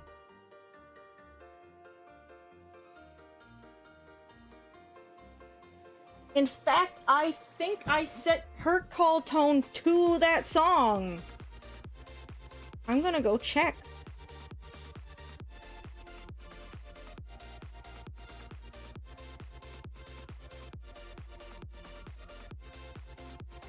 Yeah, I'm sorry, it's our song, not Screen Door. Screen Door's in the song. Yeah, no, it's just... How do you know the song's like Allie? This is a dumb question. The fucking ringtone. Hear it go off every fucking morning because it was the one she used for her alarm even.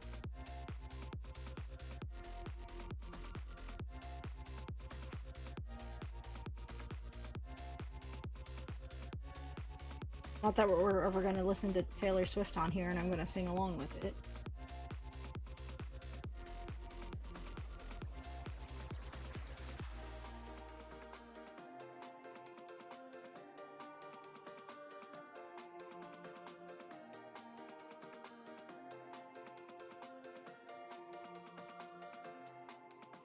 Oh, I brought up Michael's. I'm sorry. I'm all over the fucking place today. I went to Michael's last night, and one of the employees is really into K-pop Demon Hunters because I heard her singing. It was close to close. There wasn't a lot of people in there, so she was probably putting stuff away, but it's like I heard her singing just randomly somewhere else in the store. Which is fine. There's a lot of people that like it, and that's fine. See, the kind of cute thing when it came to the sing-along. Now, see, when it comes to K-pop Demon Hunters and you hear it's like, oh, they did a sing-along in theaters. I think of, like, whenever I go see an anime movie that's been brought to theaters, like, it's fine, but it's like you're gonna get, like, cringe anime people. I like to think that I have outgrown my cringe anime phase because I'm just tired now. Like, okay, when I went to go see Princess Mononoke in theaters, was it yeah, it was Princess Mononoke. I went to go see, like, the 4K screening they did of it a little while back. The guy next to me, because I don't know what he was, he filmed a TikTok, like, yeah, we're here to see the Studio Ghibli movie Princess, Mononoke. I was like, oh god. You don't even know how to say the title correctly, and you're being a pretender influencer on your TikTok or something about it. I don't fucking remember. I was like, oh my god, guy, can you just watch the movie? I think he also whooped when, like, the Studio Ghibli logo came up on screen. It's like, can you please stop? I didn't say that. But if he kept saying stuff, I might have said something. It's like, can you just watch the fucking movie? I swear to god. You can get excited about movies, but it's like, also, it's like, it just felt unnecessary. It's like, dude, you're ruining the sanctity of the movie that is Princess Mononoke, acting like it's a fucking Marvel film. Now, when you go into a sing-along, like, for K-pop Demon Hunters, you know people are going to be talking and singing along with it. It's the whole fucking point of the entire thing. It's like, I just thought it was cute, because, like, there was all kinds of people that were in there. There was, like, a younger guy that was sat next to me. He was waiting for, like, a friend. who was like a little bit late, I think. But it's like he was singing, and then it's like you had like the moms or the parents that brought their kids, because it's like I saw a few families in there. It's like, oh, that's nice. I don't know. It's like I'm not completely dead inside. Just mostly. Mostly.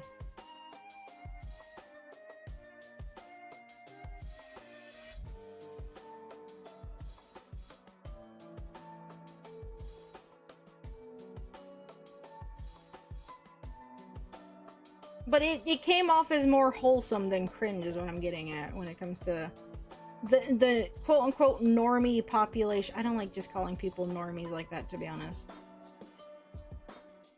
I was at this one, oh, it was when I went to that, like, anime convention at the beginning of August. There was, like, other artists in this group. I was in a Discord group.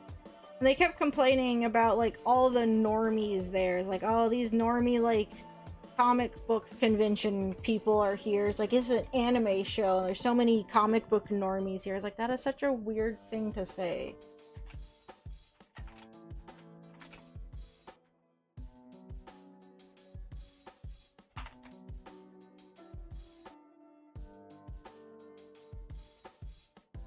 Like, they were using the term normie, like, unironically. If I say normie, it's just to be funny about it. Maybe they are also trying to be funny about it. I don't fucking know.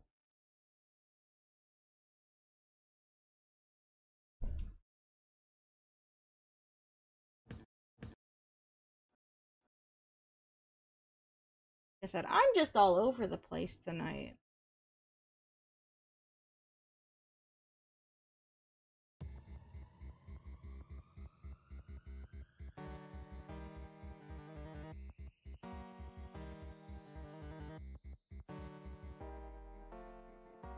I want to say, though, it feels like the K-pop Demon Hunter crowd is at least a bit more normal than, let's say, your Super Hulakians.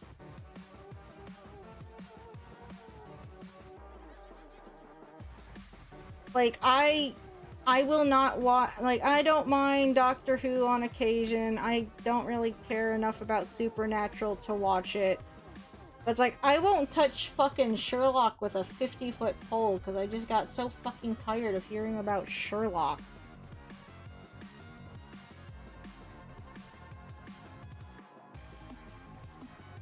Like, I avoided Benedict Cumberbatch in most things because I got fucking tired of hearing about him in Sherlock. I'm sure he was fine, but holy shit. So I'm guessing your avoidance of, like, K-pop Demon Hunter might be, like, similar to how I felt with... I mean, I think K-pop Demon Hunter fans are a little bit better than Sherlock people. But maybe that's just me again.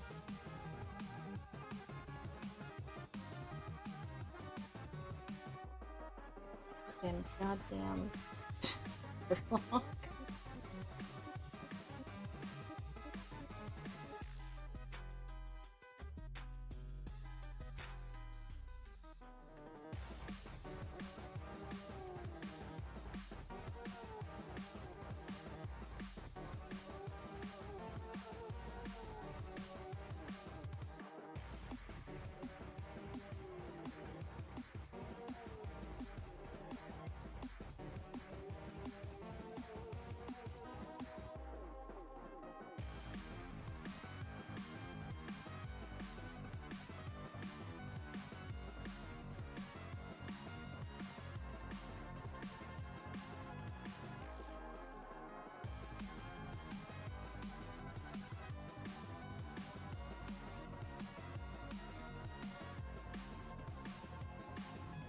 Gonna cheat on Derpy here because I just want to roll metrically. Usually a big fan of doing that, but we're doing it.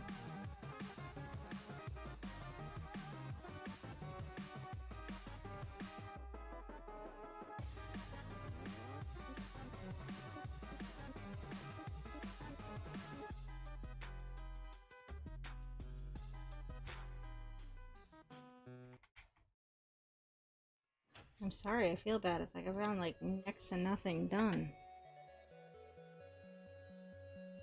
Segway Central today. I think I'm just overcompensating because I felt bad. It's like, I don't have anything to talk about. It's like, let's just talk about random shit like I normally do.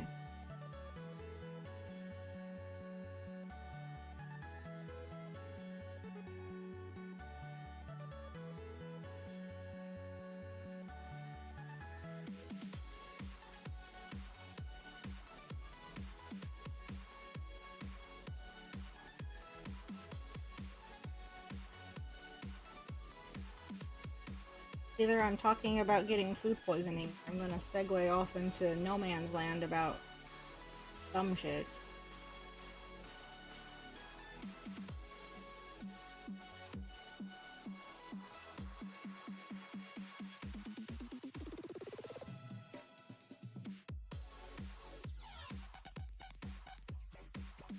That's weird. Why did my pin lag out? Don't do that.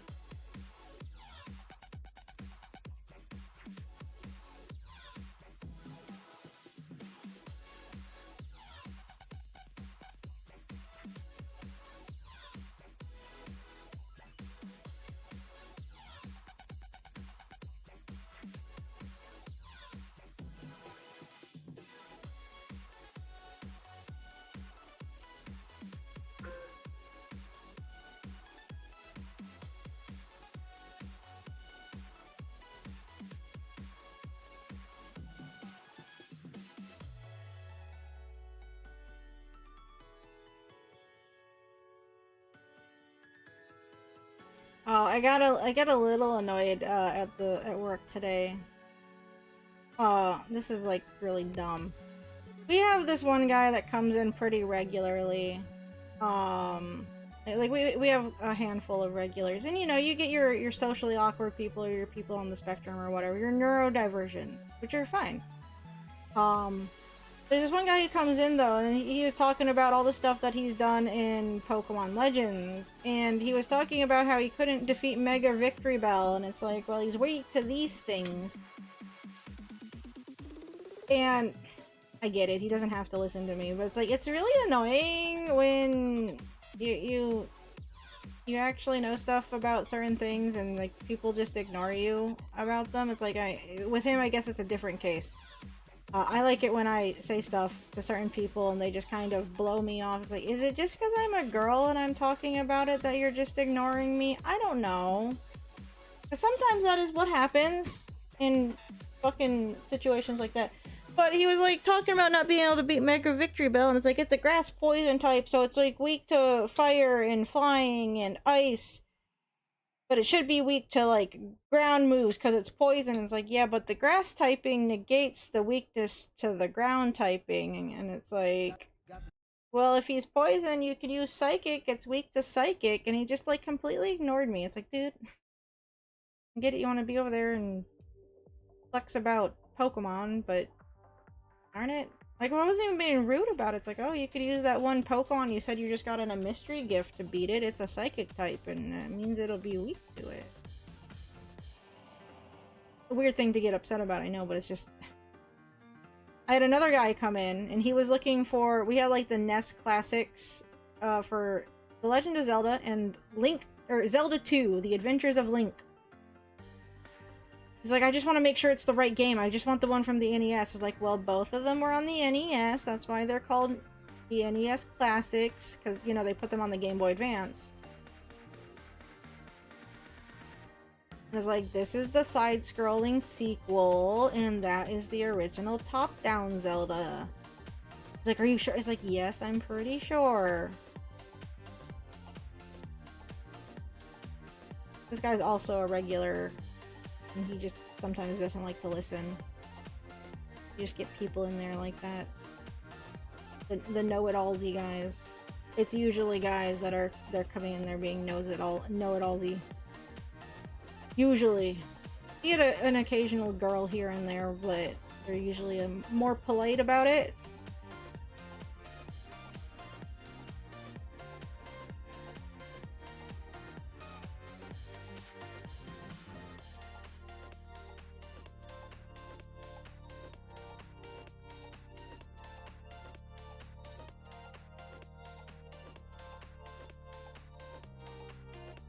You know, it's the kind of like nerdy passionate where you just pretend like you're the only person that knows anything about it, and if anyone else chimes in, you just gonna ignore them.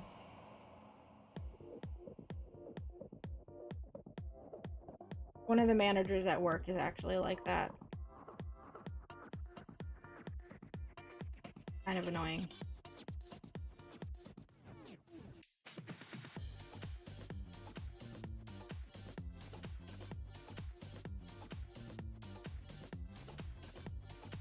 Because he'll like cut you off mid-conversation and then basically just start saying the thing you were already going to say, but pretending that you didn't say it.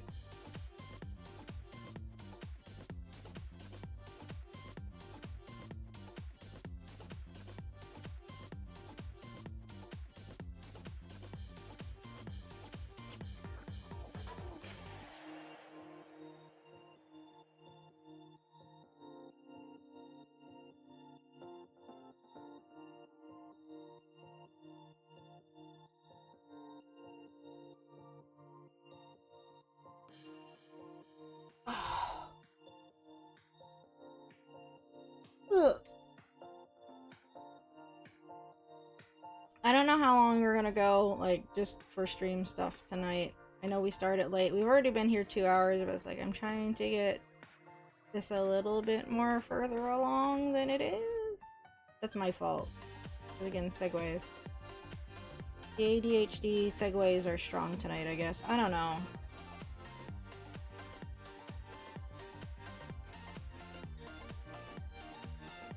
I'm awake. I mean, I yawned, but I'm awake because I took that nap earlier.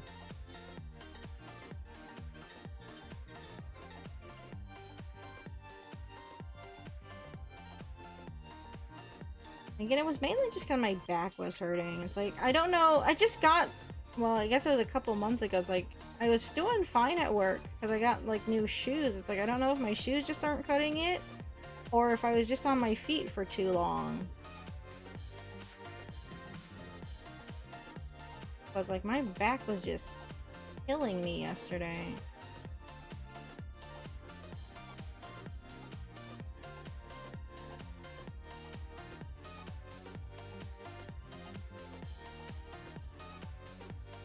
Like, I didn't do anything crazy at work that I hurt my back. I was just really sore. Not like I fell off the stepladder or anything is what I'm getting at. Or I tripped over something. I've come close, but that's not what happened.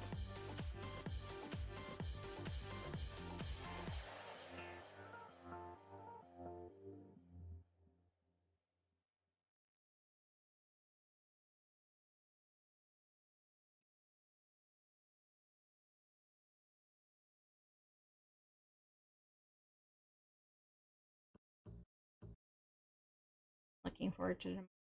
I haven't had crab legs in a while.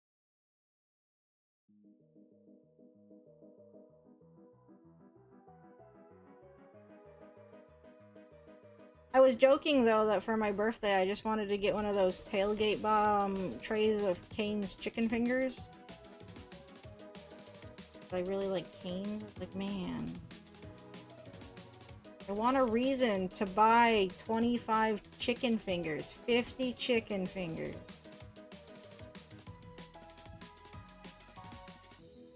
I joked with my mom. She's like, "Oh, what do you want for like a cake, or do you like want brownies?" She made me brownies. I was like, "Oh, you can get me a Cane's tailgating thing and just stick a candle in it." She's like, "That's expensive for your cake." I'm like, "Okay." Like, darn. I thought that might work. It didn't. I don't want a birthday cake. I want a Cane's tailgating tray. 50 tenders in it. 25 tenders in it. Whatever. Whatever the smallest one is. I think it's 25. No. I tried.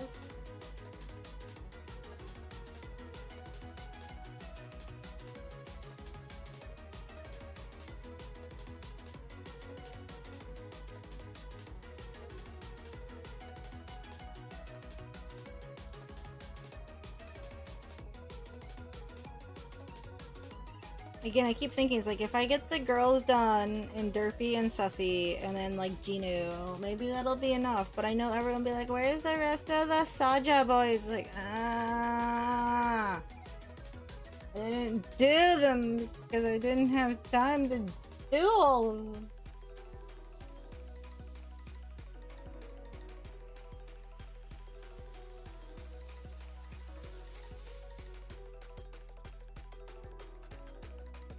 I've been so busy trying to get like other stuff done this past week and not feeling well and all that fun crap. It's like I didn't even get my comic pages out this past week. By the way, be nice and go read my webcomic. Please, K, thanks, bye.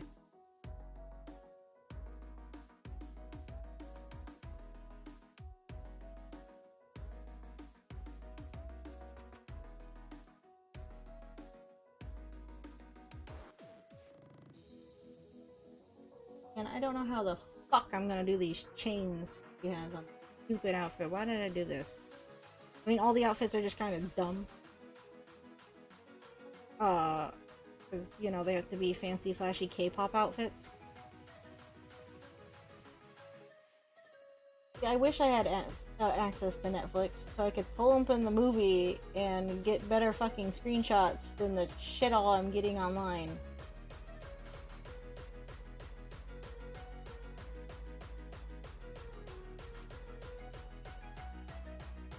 Ugh.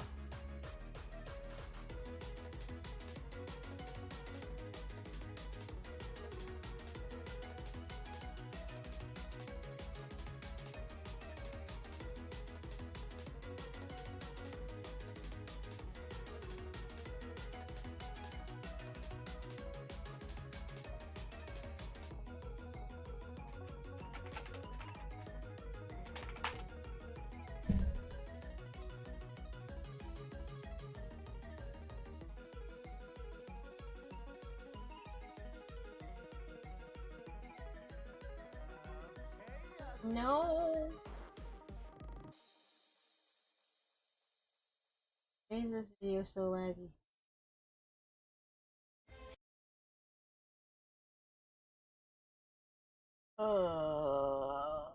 Quality of this.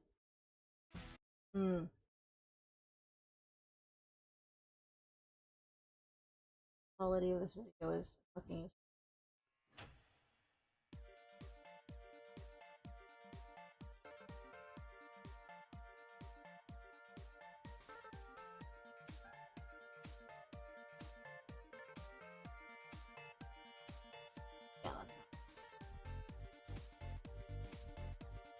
Gonna have to struggle with screenshots and cry about it for 15 more years. I like how people are already like making up fake screenshots or images for K-pop Demon Hunters 2. A sequel hasn't been fully announced. They keep, I guess it's in talks, but it's like it's a thing. Calm down.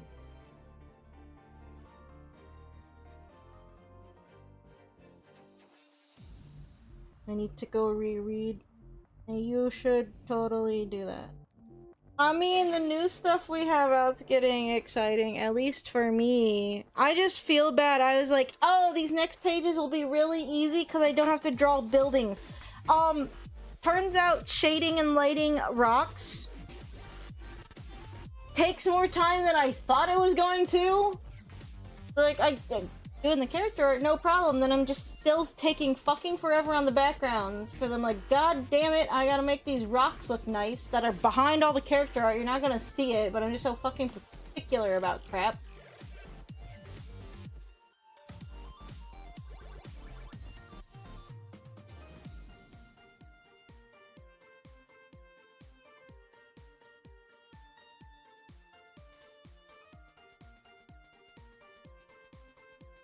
I didn't think drawing rocks would be this big of a pain in the ass. I just want the pages to look nice.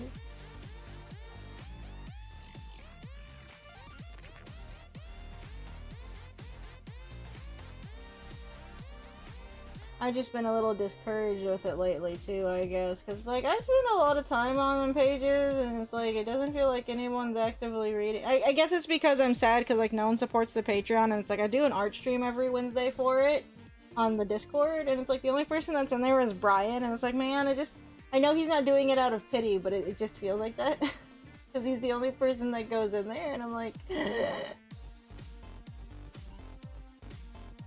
I don't know, it just feels like I'm not doing good enough. It makes me sad. I'm trying to not fall into despair like I did the last time, because like that's another reason why I went on hiatus. It's like I just didn't feel like anyone was noticing or caring about how much work I put into it. It's like at one point I had someone on like the DeviantArt announcement that I used to like actually update. I should probably go update that. They're like, why is it only 1 page a week? It's like, because I do other things. I have to go work a full-time job to support myself because I'm not, my comic hasn't taken off in a way where I can just sit around and draw comic pages all day and do nothing else. I wish that was the case. I really do. Dream would be just to work on my comic until I, grow old and die, I guess. I don't know.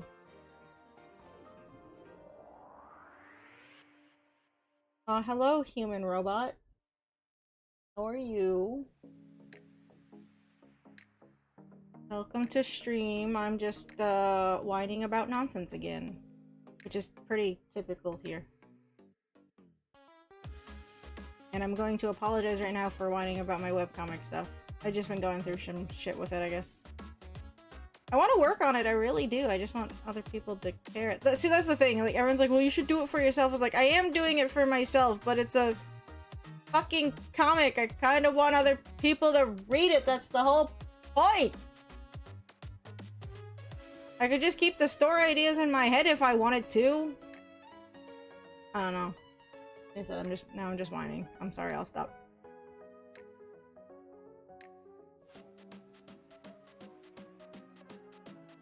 I think I'm kind of trying to distract myself because, like, I don't know how I'm gonna draw these stinking fucking chains. So are these solid lines or are these also textured?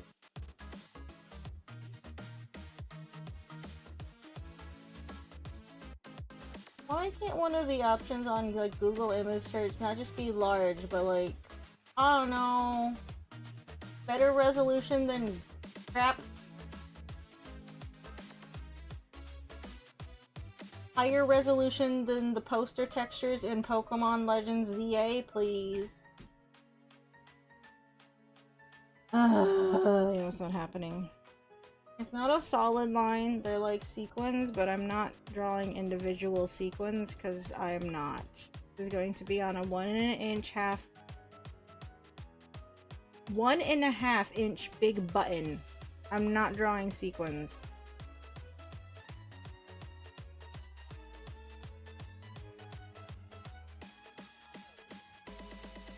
I mean, I like doing comics, I really do.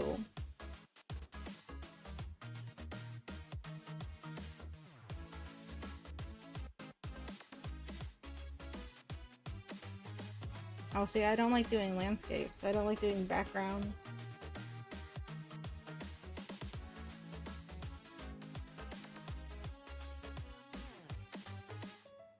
I guess being told that you just gotta accept that it'll gather dust doesn't make me feel better, I suppose. But, you know.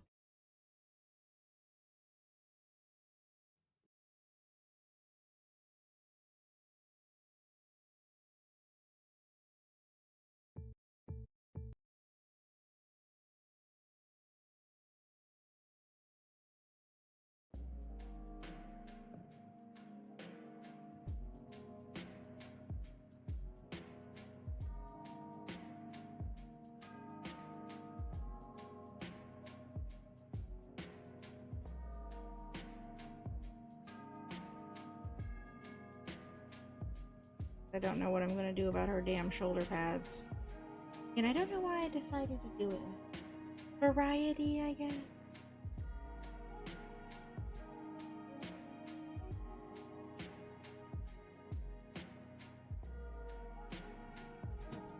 It still isn't helping. Mainly because it's from the wrong angle. It's not helping. Google Images to be more useful. It would really help me. No? Okay. That's cool. I do not. Oh. Oh.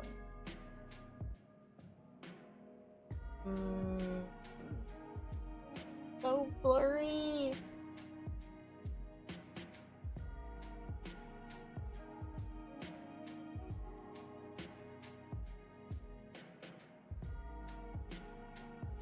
It's either that or it's a GIF, and it's like, yeah, GIFs are cool, except you're moving and it's making it hard for me to see things. Damn it. Not a GIF. Come on. Ah, this might work. Too big, don't be tiny. Average size. I hate it when you try and open up like an image in like another, like you try and open it up and it just ends up being like really tiny. It's like, that's not what the preview made me believe it was going to be. I thought it would be bigger.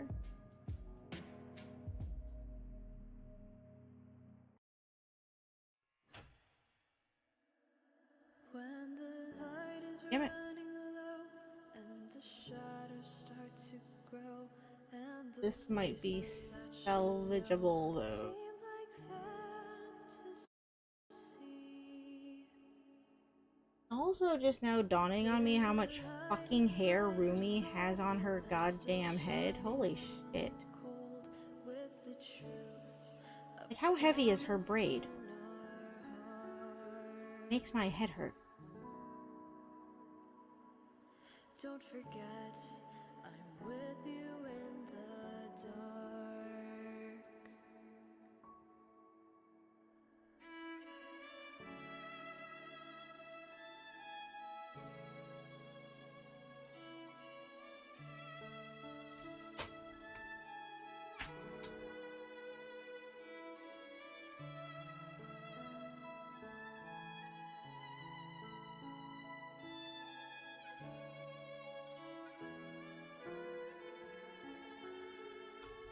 God damn it. I will be right back. I'm just going to go to the bathroom. So just give me a few minutes. I will be back. It won't even be a few minutes. Yeah, a few minutes. I'll be right back. Hold on a minute. I'm gonna make sure the music isn't going to pause itself while I walk away, and then you guys are just stuck listening to nothing because I got stuck in a fucking reload loop, which is my favorite thing that YouTube is. Oh, stop, do the thing! Code? Yeah, go. Okay. I'll be right back. Just give me a second. Button.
Okay, sorry about that.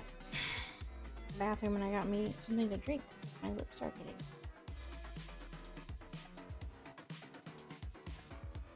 I have the heat on finally, so it gets a little drier in here because it's cold. My lips dry out fucking more than normal. Sucks. I don't have like a humidifier or anything. Probably see about getting one for at least my room, but not the biggest of issues.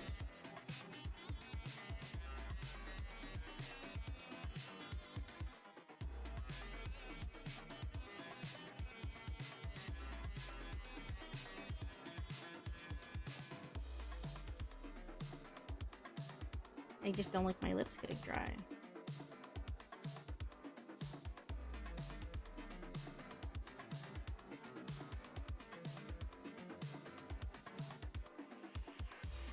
When I was younger, I used to have a problem with the humidity in my room being really bad, and so I just get nosebleeds a lot. Thankfully, I don't have that problem as much now. It gets a little dry in here, but not, I guess, not as dry as it did at my parents' or something. Maybe they just had the heat on really high.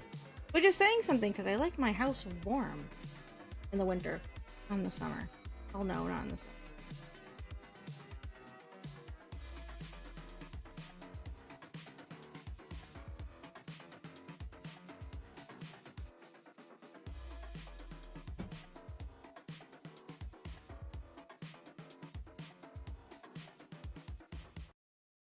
Don't just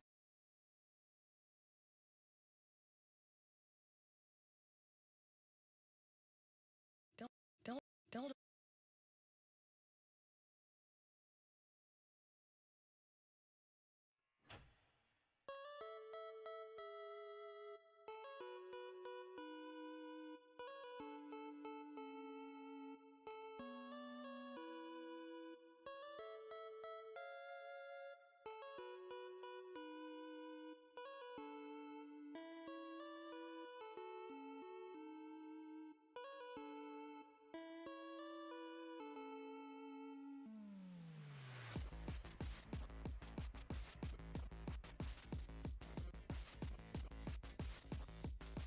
Great. Hello. Cat here. Hello, cat. No, you can't come sit in my lap. I don't have space for you right now. I'm sorry. Oh, he's looking at my lap like he wants to come down and sit. I have the tablet in my lap. I gotta get these buttons done for con this week, kitty. I'm sorry. Oh no, he's... Oh. No. I'm sorry. You can't come up here right now.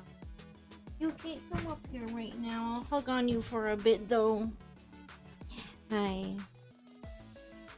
Hey, Papa.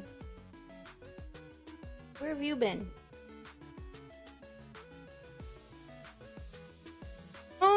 Let's see. I'll give it like another half hour on stream, and then I'm just gonna get off for a bit. It's like I don't think I'm gonna get the line art for these done. But I gotta go putter around on some stuff. I still need to go do the dishes. So it's like the longer I stay on here, it's like, yeah, I'm focusing on this, but it's like I need to go get the dishes done. Then my butt's starting to hurt. That's the other thing I was a little bit worried about, is my butt starting to hurt. Like I said, even last night too, it's like I didn't want to, well, I didn't feel like streaming because my back was hurting so bad. It's like, I don't think I can sit in that chair. Like, I don't think I would have been able to sit in this chair last, like if I somehow had the energy and I wasn't, I was just hurting too bad. It wasn't gonna happen. But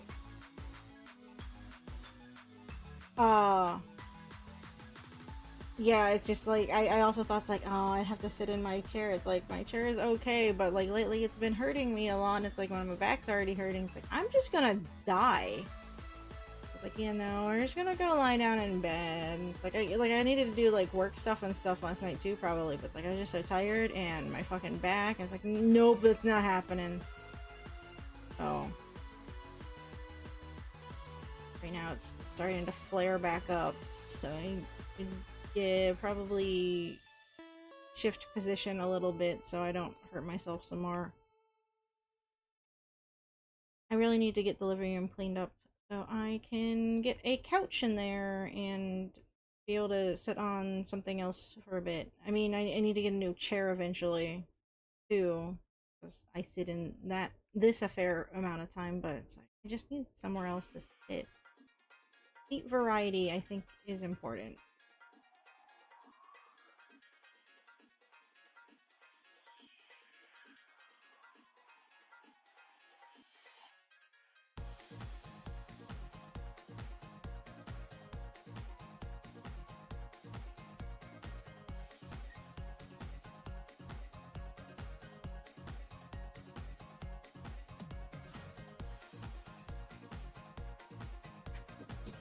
Don't like braid just doesn't feel puffy enough. Hey, it needs more volume. Volume. Oh shit. This setting is nice because we haven't had the double click issue. But it not knowing, like, if I click out of the window just a tiny bit, it starts to throw a fit at me. And that's just an adjustment thing. Wait a minute, what layer is this? What layer? Oh, okay. Right, I put these all in a folder so I wouldn't have it.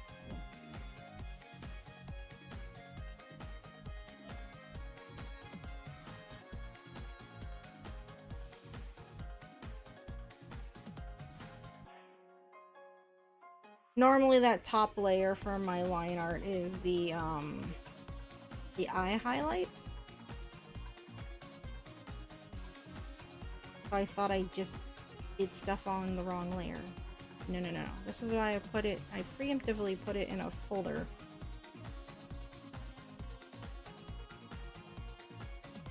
Because I figured with these I'd be using a fuck ton of layers anyway.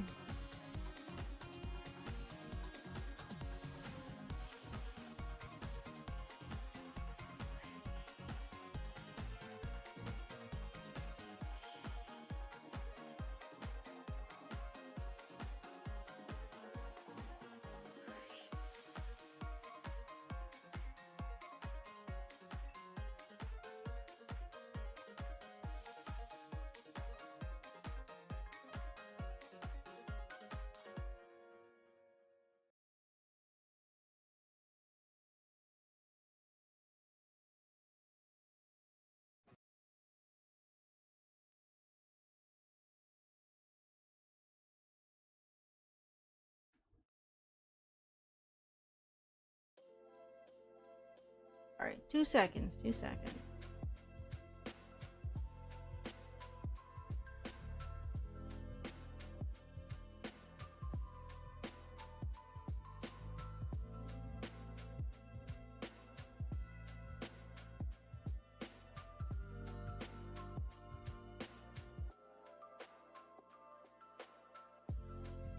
Okay, sorry.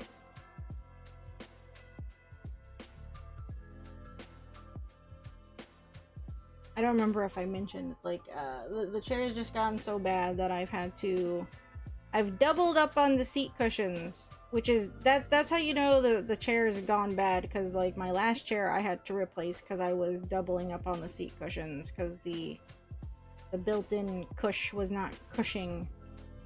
Like, well, that's uncomfortable. So it's like, this chair is getting, just to be at the point where it's like, if I have to double cushion it, it's just time for a new chair. I got this chair like, what, 2 years ago? A while ago now. So it's like, it's not a big surprise that it's like that. But it just, It's so annoying because it impacts how long I can. I didn't have problems sitting in this chair for long periods after I got it.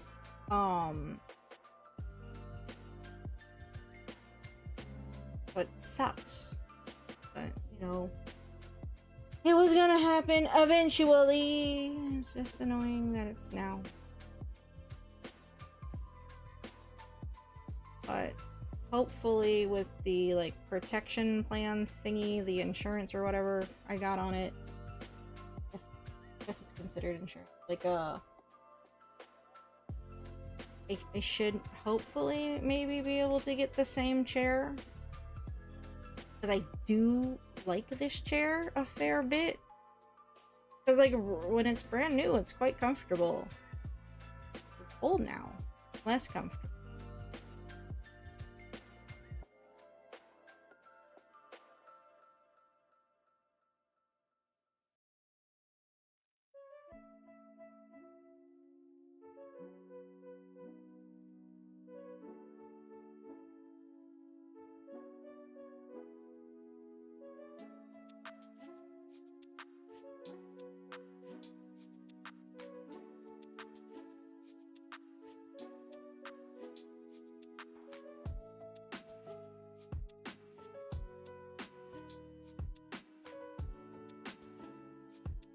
I also rather just get the same chair again because searching around for this one that I do like took so fucking long.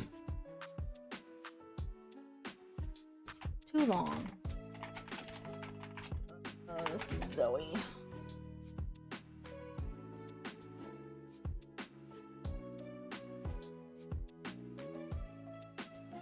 These pictures that look promising, and then when I click on them, they're dog shit. Or useless to me. Damn it, sorry.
I was gonna say, if I can get the 3 girls done and the bird and the tiger, maybe they're still gonna ask, where the fuck is Genu?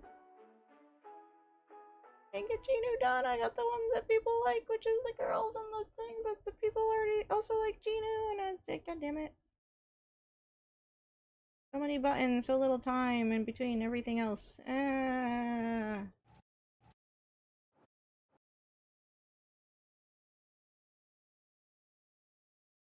My pin's doing that thing where it's squeaking a bit when I press too hard down on it. That's another thing I gotta replace eventually, is my tablet, because this thing is falling apart. Did I ever show you guys this? Do you see this corner? It's taped, because the shell of this tablet likes to come apart. And, like, yeah, you can snap it back together. I think it's supposed to come apart to a degree, so you can change, like, the surface, because you can get, like, surfaces for these that feel more like paper. Of course, I couldn't find them when I looked, so I was like, I don't know if they just don't make them anymore. but it doesn't like that particular corner doesn't like to snap back together all of the time, so it kept coming apart. I was like, I'm just gonna tape it and it'll be fine. I mean, it works. The tape works, I guess. Just silly. It's because it's fallen off my desk like 1,000 too many times. So it kept popping open. Really, there's other spots that are like that too, but it's like, yeah, they're not as bad as that one corner is, so I just haven't taped the whole fucking edge of it yet. I don't... Not that I want to, it's like, that would look so silly.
Seeing a like a sewing mannequin with arms grafted onto it that look like they belong on an artist reference model, like mannequin thing, is really weird. I say this because I found, like, I keep getting, you know, images for cosplays for these outfits, so they have arms attached to their mannequins. That's silly looking, you know, because they either have sleeves or they have like arm accessories that go with the outfit. I've ever seen arms attached to their thing, or to things like that before. That's really funny. Kind of creepy. I think it makes it worse than it not having arms at all. I mean, I get why they need the arms there, but at the same time, they look silly. I didn't even know they made like attachments like that, but I guess that makes sense.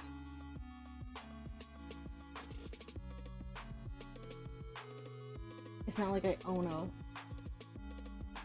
a sewing mannequin or seamstress mannequin, whatever they're called anyway.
About 15 minutes. We're at, according to the recording, we're at 2 hours 46 minutes. I was gonna go to like 3 hours. Why? What's up? Again, it's more like, how's my butt feeling? I say like 10-15 more. I'm also getting peckish. I ate before stream. Like I said, I made hamburgers, but I'm still kind of hungry. I didn't eat a lot when I was at work again. Not because I, like, meant to do that. It's more I was busy. Did I just do... No. Those... No, okay, I didn't. Did I fucking... No, I didn't. I swear I remember changing layers. I did. I did.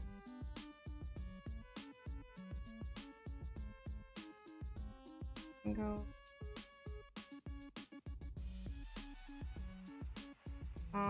Okay. Wander as you would like.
You know, a lot of the time for stream, I kind of go based off how long the OBS says I've been going for, which I know isn't like the most accurate like timer, considering sometimes I let pre-stream go a very long time, but it's like if I don't pick some kind of arbitrary stopping point, be it our time. We started at a weird time, so that's why I can't go based off that. And then I don't know, it's for consistency reasons or something, even though I'm being inconsistent on what time I'm picking. I don't know, whatever.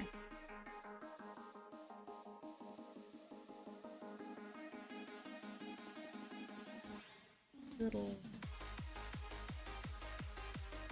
picking.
Like, ideally, I would get the line art done for at least the...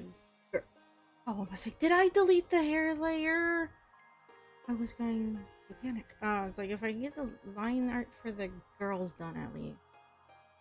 It's like, I don't think that's gonna happen in the next 10 minutes, because I gotta go fucking find what's-her-face's... What her... I don't know. I don't remember what her name is. Zoe, there's Rumi. I don't remember what her name is. I have to go find references for her outfit, and I decided to put her in the outfit that they have, like, the least amount of time actually in, and that means there's, like, 0 good references. That's on me. I just wanted it to be different. Ah!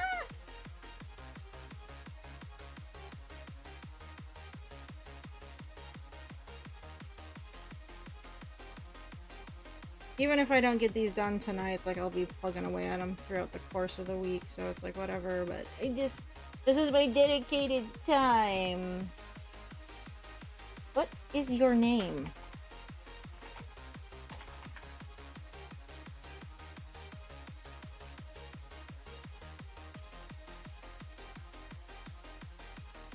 Mira. Her name is Mira. I couldn't even fucking remember what letter it started with.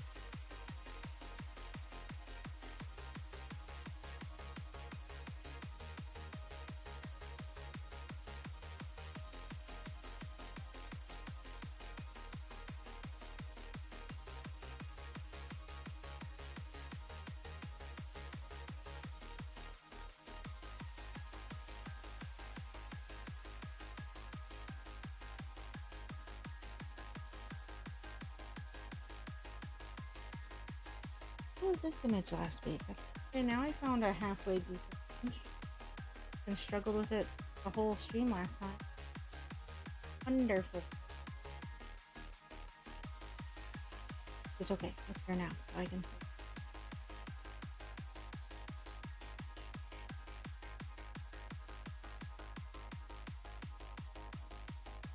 Yes, because we're getting close to wrapping up for the night.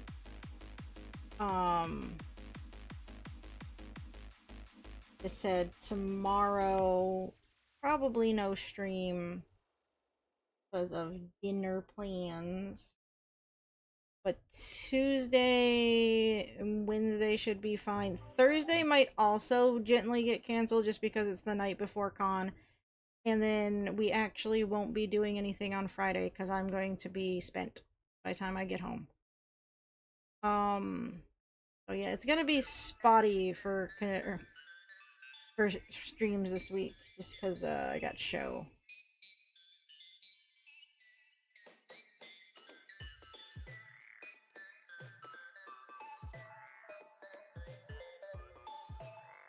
If I remember and or have time, it's like I might put up a schedule. It's been a while since I've posted one of those.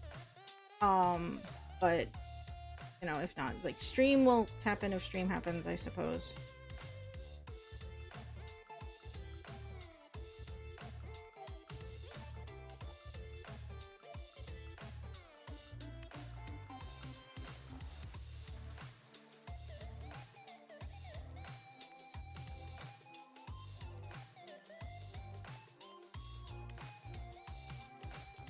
Either I'm live or I'm not, so it's one or the other.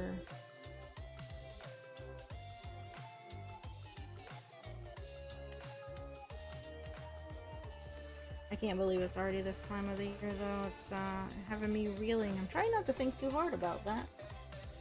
The implications of it being the end of October.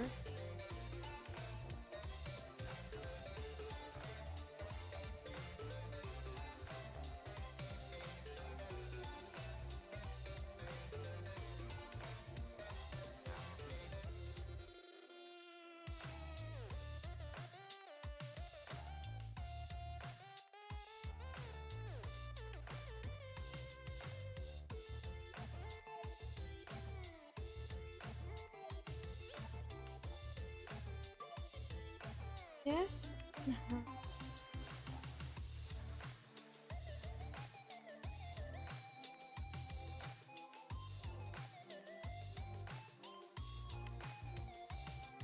For the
to Warlock. We should probably go watch it so I can double check some details. I don't even know if she's wearing gloves in this outfit or not.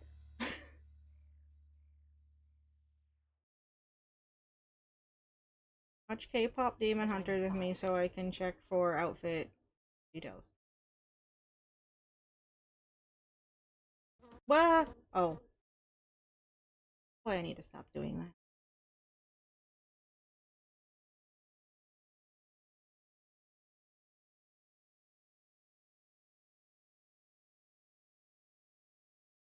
It is such a bad look.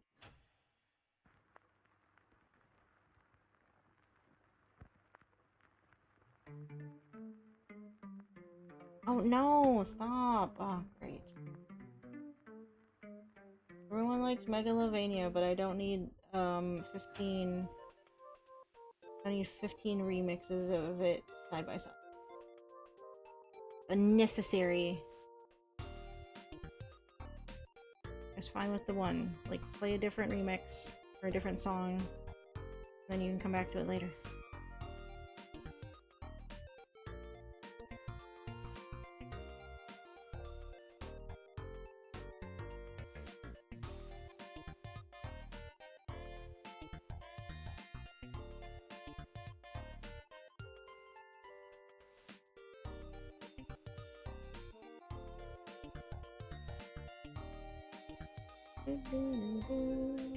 Mira also has a ton of hair, and that also makes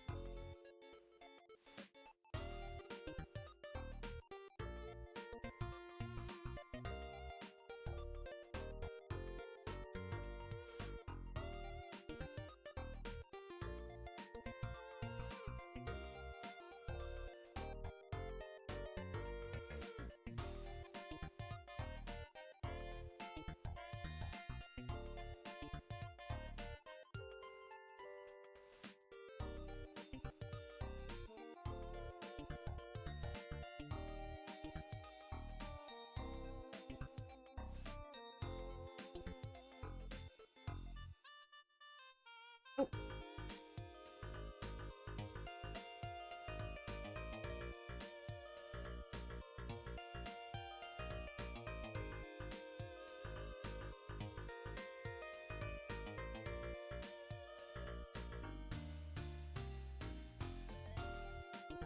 I feel like her eyes are still too far down. Like her nose isn't long enough.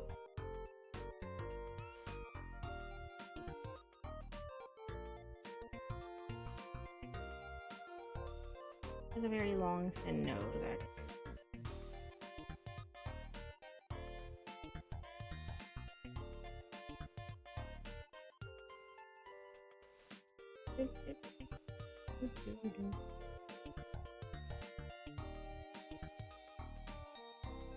Oh, I guess talking about streams, I guess there won't be one next Sunday either, probably, because that's just the last day of con, and I'm just gonna be really tired.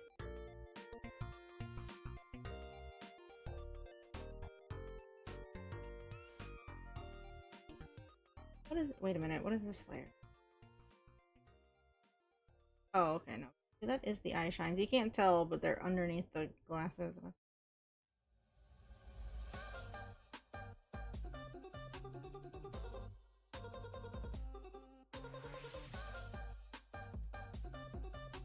All this shit on Rumi's outfit, I might just, I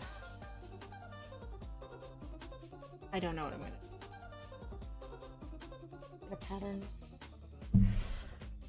I don't know, I know she has so many stupid Keifa pop outfits being fancy and colorful and shiny and detailed and shit, I don't know.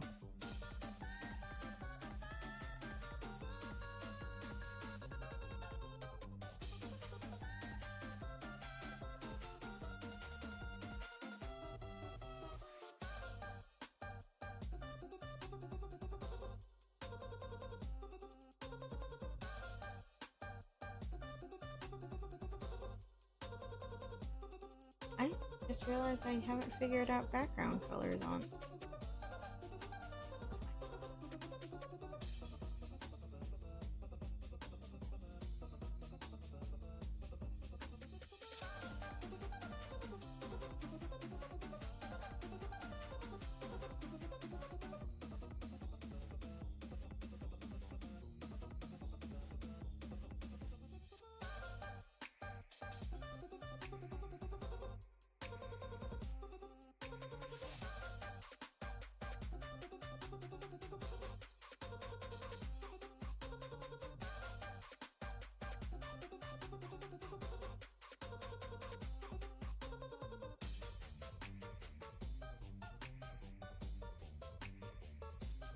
Oh, so we've gone over my time.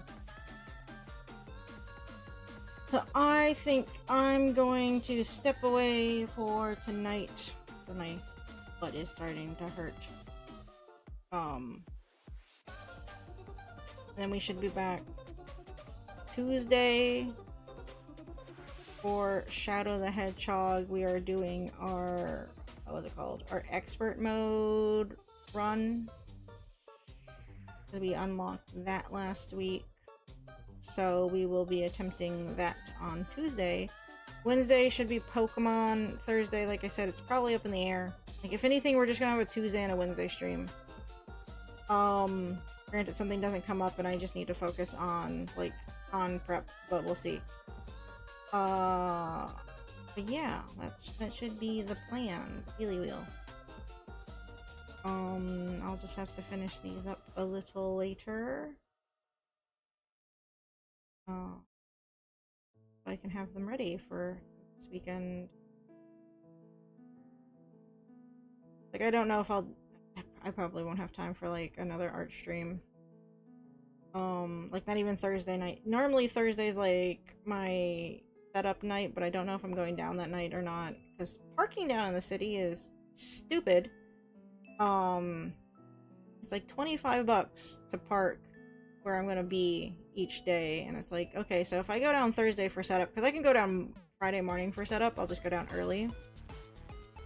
Like, but if I go down Thursday, that means, like, for 4 days, like, I'm just paying for parking. Which is fine. And I make that back, it's just also annoying to have to deal with that, so... I might just go down Friday morning. And whenever I set up on Thursday, I always end up going down, like, really late in the evening, and then I'm just down there late, and it's like, I just don't want to be down in the city late at night. Like, I'm fine if I go down there, but it's just like, I don't know if I want to do it this year. I'm gonna collapse... Well, no, I'm not gonna collapse those down yet. Alright. I guess I got the other sketches done, so that's not terrible. But I'm gonna go... I will see you guys, like I said, hopefully, Tuesday. Next week, it should be a kind of normal schedule. So it's like, I'm gonna be in con prep for, the next couple of weeks. Not as heavy, just because I have another show sometime in November. Like, second week in November? I can't remember. Anyway. But yeah, yeah. Okay.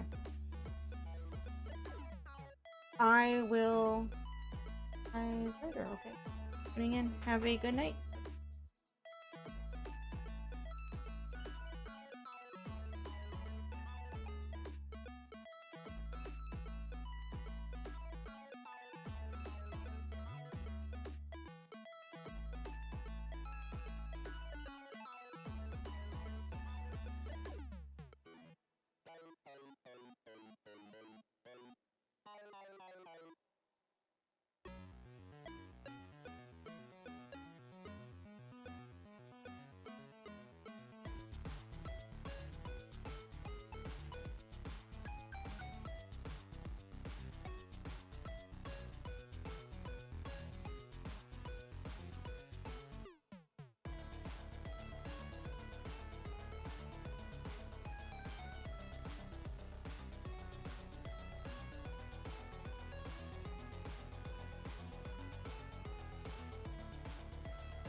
It's not